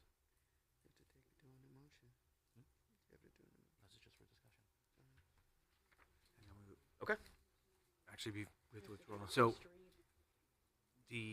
as mentioned, I think when we were putting this on, this is for throughout the city, right? This is at greatest need.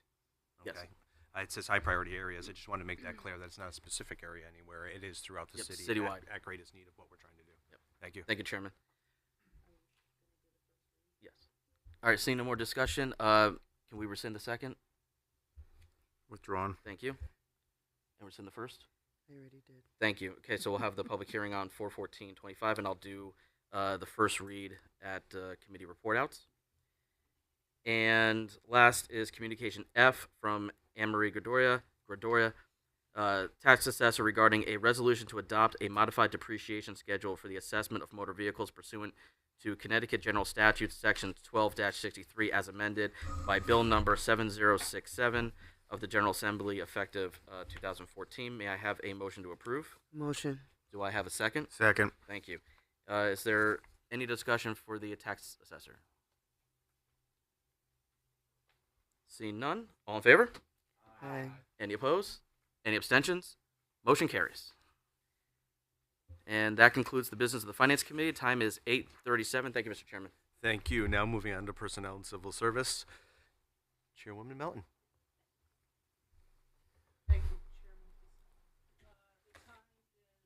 Your mic.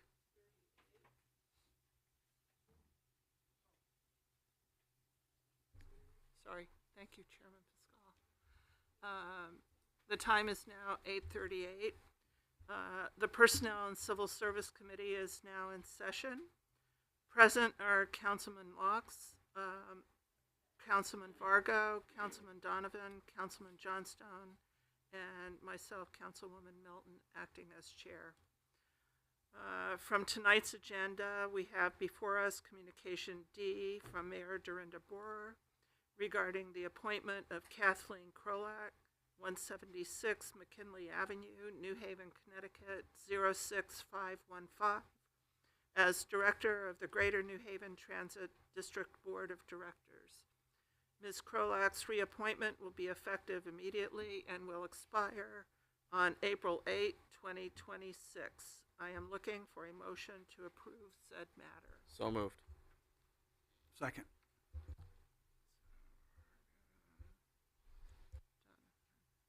Any discussion by the committee? Councilman Johnston. Thank you, Chairman, Chairwoman. Mayor, this is, I think you're the person to ask this just for clarification. So she's a New Haven resident, but because it patrols, we're part of the New Haven area, we are one, no? How does that work exactly? She's an employee. Okay. She works for the city of West Haven as our project manager. Gotcha. Okay. Every I just needed city has clarification on somebody that. designated, and Gotcha. because she's from New Haven but works here, she's That's what I needed clarification from. Thank you. Thank you, Chairwoman. I'm all set. Any further discussion from the committee? Council?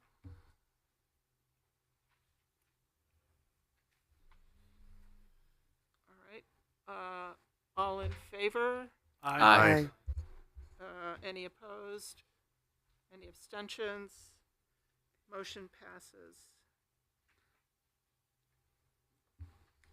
And that concludes the business of the Personnel and Civil Service Committee. The time is now 8:40.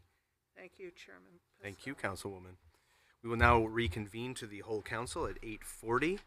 Next up, we have unfinished business. Seeing as there is none, we will move on to committee reports. Will the clerk please read Communication A, overpayment of refunds, into the record? Communication A from the tax collector regarding overpayment refunds for March 2025, which will be filed with tonight's minutes. Thank you so much. First up for the report back is Finance Committee, Council Chairperson Vargo. Very PC of you. Thank you, Mr. Chairman. To the Honorable City Council of the City of West Haven, your Committee on Finance, to whom was referred the matter of the animal shelter donations, reports that the committee met on the 24th day of March 2025 to consider said matter. It is the unanimous opinion of the committee that the following motion be presented. Resolved that the West Haven Police Department has received the following donations totaling $475 to the animal shelter pursuant to Connecticut General Statutes 7-148C, 3A and B, and General Order 98-04. We are forwarding these donations for approval.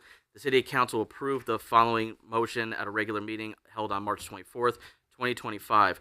Resolved that the City Council of the City of West Haven hereby approves the animal shelter donations to be deposited into the animal shelter donations account number 101000000-28285. Richard A. Vergani, $10. Michelle Steinloff, $5. William Gilbert Jr., $25. Alice Mons, $15. Angelo Russo, $100. Lucia Pinella, $25. Angelo Russo, $100. Nancy Wasilski, $50. Virginia Lynch, $50. Maureen Fallon, $50. And I so move. Thank you so much. I have a motion to approve a matter regarding animal shelter donations. Do I have a second? Second. Awesome. Got that. Any discussion? All in favor? Aye. Any opposed? Any abstentions? Motion carries. Sir. To the Honorable City Council of the City of West Haven, your Committee on Finance, to whom was referred the matter of the Connecticut Division of Emergency Management and Homeland Security authorizing resolution for fiscal year 2024 grant submission, reports that the committee met on the 24th day of March 2025 to consider said matter. It is the unanimous opinion of the committee that the following be presented. Resolved that the City of West Haven may enter into with and deliver to the State of Connecticut Department of Emergency Services and Public Protection Division of Emergency Management and Homeland Security any and all documents which it deems to be necessary and appropriate, and further resolved that Dorinda Borer, as the mayor of the City of West Haven, is authorized and directed to execute and deliver any and all documents on behalf of the City of West Haven, and to do and perform all acts and things which she may deem to be necessary and appropriate relating to the Emergency Management Performance Grant for fiscal year 2024 to carry out the terms of such documents. The undersigned, and I so move. Thank you so much. I have a matter. I have a motion to approve a matter regarding Connecticut Division of Emergency Management and Homeland Security authorizing resolution for fiscal year 2024 grant submission. Do I have a second? Second. Any discussion? Seeing none. All in favor? Aye. Any opposed? None. Any abstentions? Motion carries.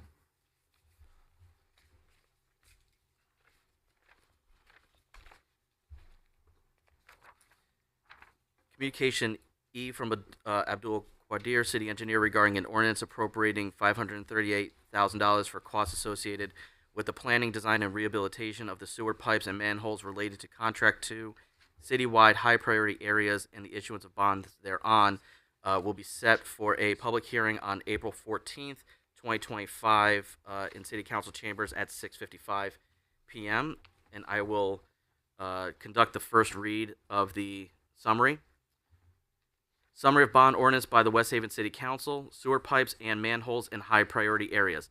The appropriating of $538,000 and the authorization for the issuance of $538,000 in bonds to meet that appropriation for the costs associated with the planning, design, and rehabilitation of sewer pipe and manholes related to Contract 2 high priority areas within the city of West Haven, and for architectural, design, engineering, hydraulic, site acquisition, development, and other costs associated with the rehabilitation of the sewer pipe and manholes within the high priority areas of the city of West Haven, and pending the issuance of such bonds, the making of temporary borrowings for such purpose. You're welcome. Thanks. And last but not least, to the Honorable City Council for the City of West Haven, your Committee on Finance, to whom was referred the matter of a resolution to adopt a modified depreciation schedule for the assessment of motor vehicles pursuant to Connecticut General Statute, Section 12-63, as amended by Bill Number 7067 of the General Assembly, effective 2014. Reports that the committee met on the 24th day of March 2025 to consider said matter. It is the unanimous opinion of the committee that the following be presented. Be it resolved that the City Council of the City of West Haven hereby approves and authorizes the assessor for the City of West Haven to adopt the modified depreciation schedule for the assessment of motor vehicles based on the manufacturer's suggested retail price of such motor vehicles, as outlined in House Bill 7067, amending Connecticut General Statutes Sections 12-63 to ensure that the tax assessment of motor vehicles align with their values as they age. Further resolved that Dorinda Borer, as mayor of the city of West Haven, is authorized and directed to execute and deliver any and all documents on behalf of the city of West Haven, to do and perform all acts and things which she deems to be necessary or appropriate to carry out the terms of this document. And I so move. Thank you. I have a motion to approve a matter regarding a resolution to adopt a modified depreciation schedule for the assessment of motor vehicles. Do I have a second? Second. Any discussion on this? Seeing none. All in favor? Aye. Any opposed? Any abstentions? Motion carries. And that concludes the business of the Finance Committee, Mr. Chairman. Thank you so much. Moving on to Personnel and Civil Service once again. Councilwoman Melton. Thank you, Chairman Pascal. To the Honorable City Council of the City of West Haven, your Committee on Personnel and Civil Service, to whom was referred the matter of the reappointment of Kathleen Krolak, 176 McKinley Avenue, New Haven, Connecticut, 06510, as Director to the Greater New Haven Transit District Board of Directors. Reports that the committee met on the 24th day of March 2025 to consider said matter. It is the unanimous opinion of the committee that the following motion be presented. Resolved, the City Council of the City of West Haven hereby approves the reappointment of Kathleen Krolak, 176 McKinley Avenue, New Haven, Connecticut, 06510, as Director to the Greater New Haven Transit District Board of Directors. Ms. Krolak's appointment will be effective immediately and expires on April 8, 2026, and I so move.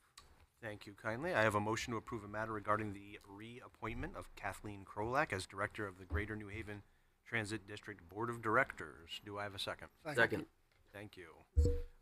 Any discussion? None once again. Okay. All in favor? Aye. Aye. Any opposed? Any abstentions? Motion carries. Okay, that's it for the committees. Moving on to council liaison reports. Does anybody have any council liaison? Mr. Vargo. Thank you, Mr. Chairman. The Fair Rent Commission is finalizing their proposed ordinance, which I believe is going to be sent over to the mayor's office within the next few days. And then, assuming that the mayor signs off on it, then it'll be coming before us for review and approval. Okay. an ordinance from the Fair Rent Commission. The mayor appreciates it. Councilman Donovan. Thank you, Chairman. Tomorrow night is the P&Z meeting. I believe the Kelsey will be on their agenda if anybody's interested in attending that. But other than that, that's it. 6 o'clock. Thank you. Any other council liaison reports? It's really, I'm not a liaison, but the high school play is this weekend. It's the Adams Family, and well, I was driving through the high school and I've seen them, you know, with their dress rehearsals and everything. It looks like they're really having a great time, and I would love to be able to see it. So I'm hoping everyone else can see it too. Perfect. Thank you. Anything else for liaison report? Councilman Johnstone? Thank you, Chairman. We just had a promotion at the police department. We're currently now at 119 officers, but we are still only at 103 available due to either maternity leave or injuries. Thank you for that. Any other liaison reports? Okay, moving on to new business. Anybody have any new business for us this evening? Councilman Garthwaite. I have two things. First thing is none of my Sandy Point Neighborhood Association members are here except for Tommy Green over in the corner over there, vice president. We had a huge cleanup in the gardens. We managed to pick up over 40 bags of debris and plants and all kinds of stuff that died. Thanks to Mayor Borer, we have 2 extra gardens. So it was a lot of work. We had, I think, 12 volunteers. And I really want to give a special shout out to Dave Clean and Bob Fecto, who are like the cornerstone of our entire neighborhood, and also pretty much all of the volunteers at Sandy Point Neighborhood Association. The other thing is I have a question for Mayor Borer. Can you give us any update on the havens? Thank you. So we've met with several developers, of course. Today we talked to a developer that we brought back. The reason it's complicated is because every developer, which I'd say there's probably 15 or 16 by now, they make their money on residential, right? Developers don't make a lot of money on the commercial. Or building a hotel or arena. I know those are great ideas. I would love to see it too. They make their money on residential. So everybody who comes wants to build a number of residential units. So we weed them out. We meet with them again. We are trying to push for over 65 because I think those are residential units that would be, more acceptable because, we're very densely populated for the city. However, no developer wants to come without bringing residential. So we just got to figure out that mix. There's a developer that we brought back and we talked to today. So, and then the Simon Group has to lower their price, right? So, but we work it all the time. Thank you, Mayor. I appreciate that. Any other new business? Hi, while we're at it, I just want to ask too, how are we looking with the coffee shop that's supposed to go on Beach Street? They're moving along. Yep. They have, they had a few legal battles and then they had a few challenges and then they had to make sure, I believe, that it was structurally okay to do the rooftop. They're moving along. We're helping them actually with sidewalks. Oh, great. We've had some conversations about, but we want to do that at the end. But we've had some meetings on that. Looking forward to it. Thank Yeah. you. And they are doing some excavation behind the place, I've noticed as I walk by. That helps. Councilman Vargo. Thank you. Just a reminder that on April 6th is the rededication of the steeple across the street. Services start at 10:30, and everyone's invited, and I hope to see you there. Thank you. 10:30. 10:30? AM or PM? AM, 10:30 AM. She was asking. Any other new business? Madam Mayor? Yeah.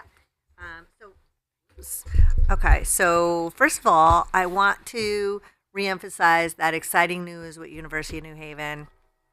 I thought it was just such a great partnership. They were really happy to be part of it. We're super happy to be a part of it.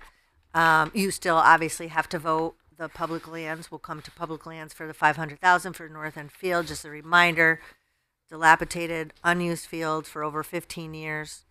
You know, it's become a danger and an eyesore and a non-revenue producing piece of land. So if we can make it revenue producing, because not only will it be a purchase price, but it'll go on the pilot tax rolls. So we get 66 cents on the dollar from the state for payment in lieu of taxes for university property. So that's great.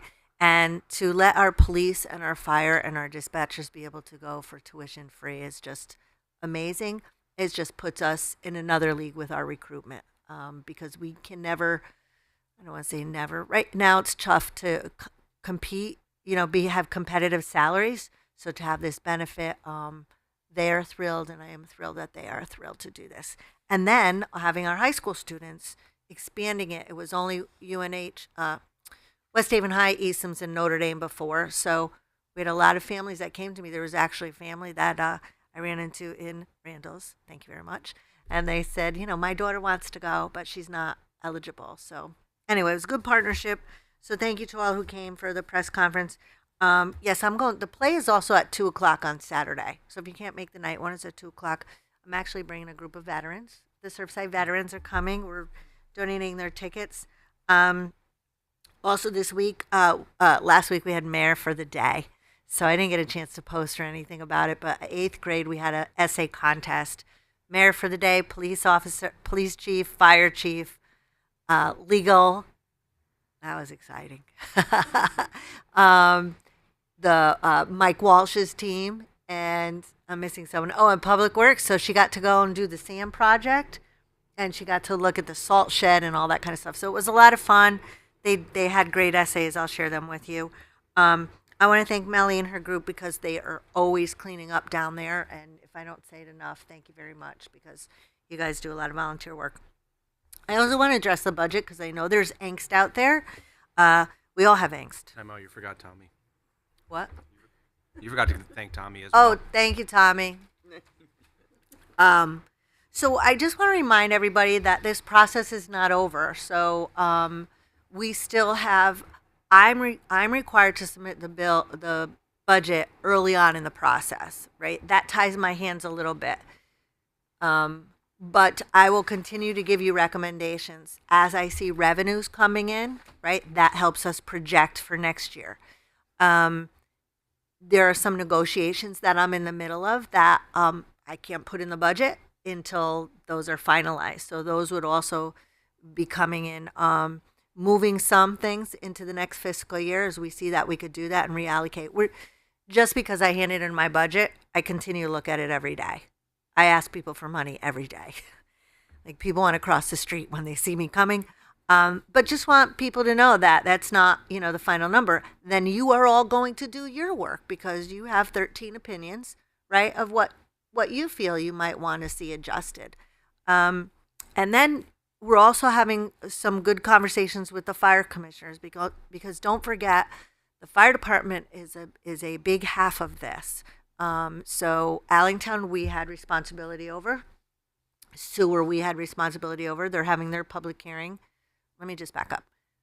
Sewer has their own commission who has to approve the budget.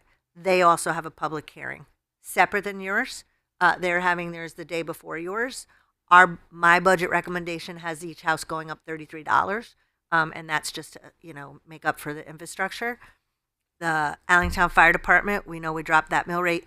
Center Fire and West Shore are going to be key. Their budgets aren't done until May, and they don't do it until May, and you see them when the public has an opportunity to vote on them. The governor's budget isn't done until June. I'm not sure when they're voting on it. I don't know, maybe Bill has a little bit more insight, but yeah, June 4th is the last day of session. They try to do it the week before. So Fire, which is independent of us, is working on their budget. We need them to drop their mill rate as well. We're going to get our final numbers from our state legislation. That's gotten us like extra $40 million, right? Kidding. So anyway, I just want to remind people this is a work in progress, and we'll all continue to work on this. And reval. If it wasn't for revaluation, which in West Haven, home values rose on average 56%. There are some people whose home value rate was increased by like 80%. If you had something in your neighborhood that was sold, because the process is, because I know some folks were saying, well, nobody came in my house and checked it out. The company that you hire doesn't do that. It's almost as if you're selling a house or buying a house. They look at the comparable prices in the neighborhood to value your home. So if you had, where I am, 2 houses sold for over $600,000 in my neighborhood, you can imagine. So we're all feeling the impact of revaluation. Homes are going up significantly, and then the associated taxes will go up. Some people are actually going down if there was no sales in those neighborhoods that were high. This actually started around COVID, right? We had an influx of folks, and people started bidding above asking price. People were getting $50,000 and $60,000 above asking price. We're not the only city that happened to experience this, but we happen to be one of the cities that are going through revaluation at the time, because, as a reminder, it is required by law every 5 years. West Haven was required to do it in 4 years. And it was, and we could not phase it in. So it's a bit of a perfect storm for us, but we're going to work through it. So that's 56% on average. The budget that I propose to use about 2.3% increase. So that is not significant.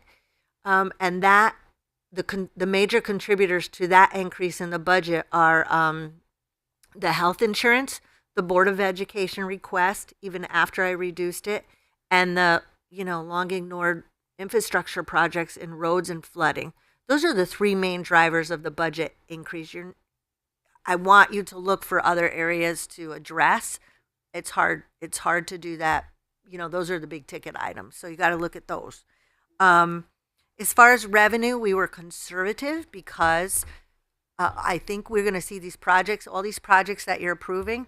We can't put them really in the budget, the building permits, et cetera, until we really see it signed off on the dotted line. It would be not wise for us to add things in until you actually sign off on it. So we can address that as well. I think through all of the things that I happen to be working on right now, there's going to be at least another $1 million that I'll be able to give to you for adjustments, and that is before you do your adjustment. So we'll continue to adjust it. And I just want to remind everybody that 1 mil is worth $3.9 million. So you need to find $3.9 million for any mill that you want to drop. That's tough, right? Because I know folks say drop it more mills. That means you need to find $8 million to drop 2 mills. And that's pretty much, what we worked on when we dropped it 11 mills. There's a state law that you can't drop the mill rate. You can't charge motor vehicle higher than real estate. So there's some, laws in there. How you depreciate motor vehicles was just changed up in Hartford as well. So we have a couple of things, that we're working on. And a reminder that West Haven has one of the highest percentages of non-taxable property. Right? We have 2 universities. We have 2 hospitals. We don't get any federal funding for the VA. The state gives us some, but we have a lot of that too. So anyway, we're going to continue to work on it. Let's see. We're going to work with the state, the fire commissioners. I want to remind everybody about the senior freeze. So the senior tax freeze, you have, I think it's till May 5th. I'm having a brain freeze, but it's online. Might be May 15th. But if you're a certain income level, and the income is low, but they pull Social Security out of it, right? So you might go, oh my God, that income level is so low to qualify, but they take your Social Security. So if you're a senior and you are living on Social Security, you very may well qualify. That was a ordinance that was put in by the council, I would say maybe 10 years ago. You have to be a resident for a certain amount of years. We already have 614 people who have qualified. So that is something certainly to consider. And then the veteran exemptions, we took a look at.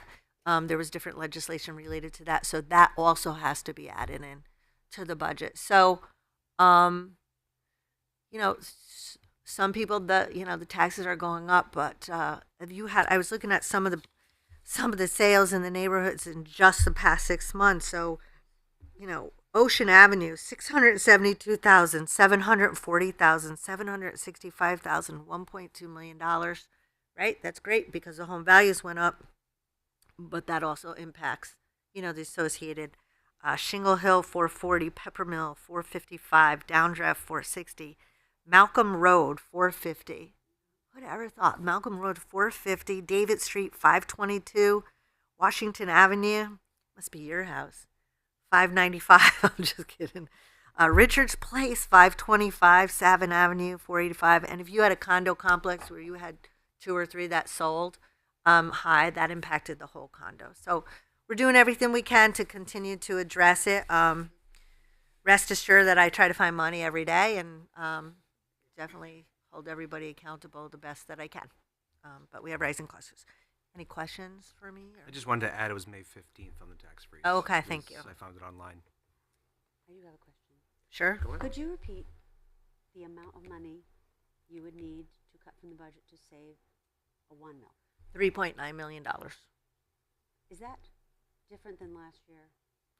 Oh, Michael's not here. He could calculate. No, that's okay. It probably is based on what the mill rate is today and what our grand list is today. Yes. All right. But 3.9 million. Yeah. I thought last year like 500,000 was 0.3 mils. Yeah. That's not what it is now, right? I don't remember. Okay. It all blends for me. So, but to save half a mil, that would be it's like $2 million. Mm-hmm. Yeah. Just for half a million. Yeah. To take $2 million. And a couple $100 reduced for somebody is, you don't want to underestimate that. So like this, for example, this million that hopefully I'll be able to, share in the upcoming weeks, that's going to shave off, probably a couple $100. That's 0.25 mil. Yep. So, and I know you're all going to, I met with every department. I had them provide their justification. I looked at their budget to actual. If they're not spending the money they asked for last time, I'm like, why aren't you spending it? Okay, we're not budgeting it again. So, or get your invoices in because we're going to cut it. So, I know you're going through the same process. You will go through the same process. So, it's a lot. I know it's a lot, and thank you. Thank you very much. Councilwoman Callahan?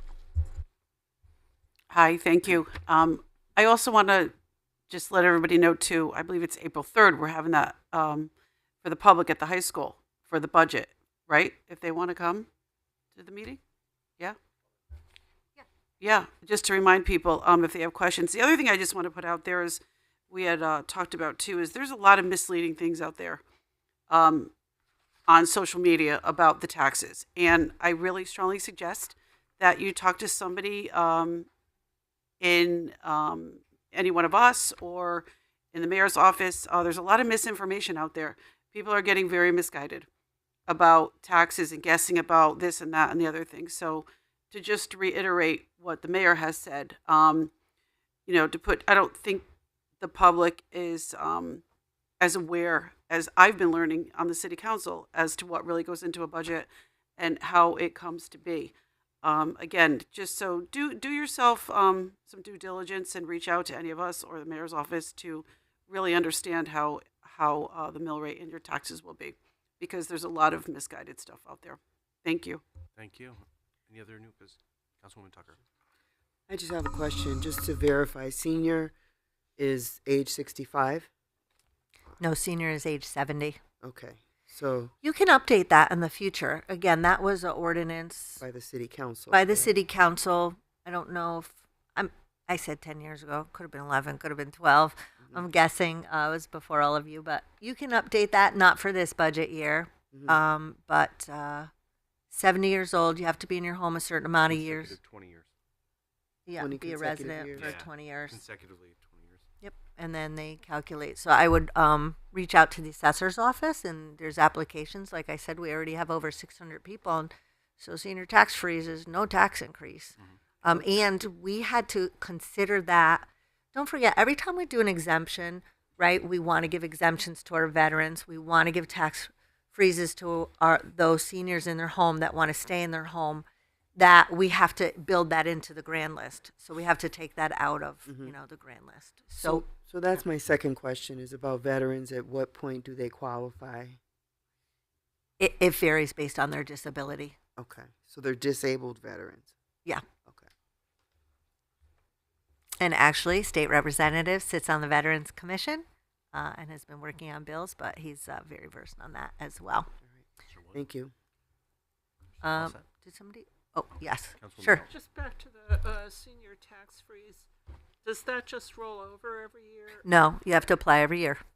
And what is being frozen? So if they paid X amount of taxes from the first time that they applied, and they keep applying, is that the tax rate that they're going to continue to pay? Yes. Okay. Their fire is not frozen though, so I can't. What isn't frozen? The fire tax. Oh, okay. Because that's separate, and I just keep reemphasizing that because I don't want people to lose sight of that. Right, our budget is police, education, public works, and then there's the fire budget that. So they pay whatever the increase is for fire, but Correct. the city budget is frozen. Thank you. Correct. And just to I'm sorry, and just to Dawn's point about the misinformation, we presented our budget on Thursday, and before it was even online, somebody posted that it was a bad budget. And we didn't have it online yet. So if you weren't at the meeting, you really didn't even see the budget yet. So I understand people have concerns, rightly so. We are here to answer questions. But I just think it's important that, we get the facts out there. There are some people who are going up, but we're doing everything we can to minimize and mitigate that increase. You can't cut your way out of reval. You look at what some of our neighboring cities are experiencing, and that's it. I just sent to you all the tax freeze. If you have any questions after the council meeting from residents, Councilwoman Tucker. Yeah, and I just wanted to highlight again the fact that the other two fire districts, Center District and West Shore, don't meet until after we have completed our budget work. Correct? So that won't factor in until after our work is done. Yes, and actually I sent something to Corporation Council today because so last year we were in a short session at the Capitol. So it all came together at the same time. This year it's a long session, which means they conclude in June, which means it's after us. So I sent something to Corporation Council just to clarify how that works. If the governor's state numbers change, hopefully not, unfavorable by our General Assembly, then we're going to have to make those adjustments. Or, if they're favorable, we certainly want to make those adjustments. But I'm not actually quite sure how you all have to do that. So we will find out legally how we do that if numbers come in. The fire numbers that come in won't affect us, right? Because again, it's separate. They won't affect us, but they're factored in for the residents. Oh yeah, I meant it's not we can't change our budgets based on fire. We could change our budget based on the governor. Right.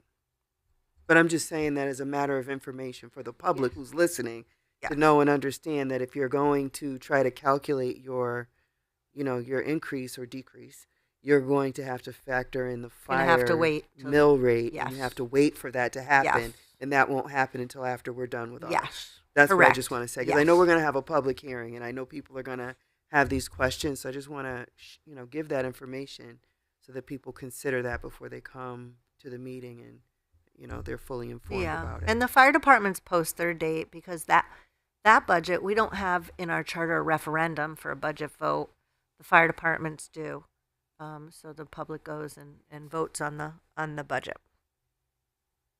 The fire tax, the grand list went up for them as well. And so did the taxes. You're welcome. Councilman Vargo. I just think it's worth highlighting that your job's not done yet, Mayor. As you said, you are still looking at the numbers. You're still trying to find ways to save costs or build in additional revenues, and we appreciate that. I went through the same exercise after I received your budget, and I looked at my new assessed value, and but I also assumed, like I think everybody else has, that my fire rate, which I'm in the Center Fire District, is going to remain flat. And I saw my number, and I wasn't pleased with it. But then I did realize that hopefully that number does go down, and I realized that we can't control that as a council, and we won't know that. I could certainly vote on it, but it's not going to be until after this council does its work. And I just want to say, just for the public, that last year we went through every single line item. We drilled all of the department heads, and then we spent 2 nights here, almost until midnight, going through line by line. And I have absolutely no doubt. Hopefully, we'll do it faster, but I have no doubt that we're going to be as thorough. I'm a homeowner, so this affects my taxes too. I don't want them to skyrocket. I don't want anybody's to skyrocket. So I hope the public's assured that we're going to do the very best we can for them. Thank you. Yeah, we're those taxpayers too. Any other questions or comments? Limericks, pros? There we go. Just for my constituents listening, I'm just referencing the senior 70 freeze. Are they? You said that is an application, correct? That is submitted to the city. Okay, and that's something online. Yes. I'm sorry, and they can go online and access that themselves and fill out whatever information is there. I think they have to bring it in person, though. I don't think it's autofill or assessor's department. Yep. My information came from the city website, which I just put in senior tax freeze, and it came up. Okay, Councilman Donovan. Yeah, I had to go through this with my dad when he was alive. They have to be there in person. Yeah, so it's not something that they could do online, fill out online. They have to bring it to the assessor's office. What's that? Anything else? All right, I think we're done for this evening. I'll entertain a motion to adjourn. Motion. Second. All in favor? Anyone want to say? Everyone wants to go home? Have a good night.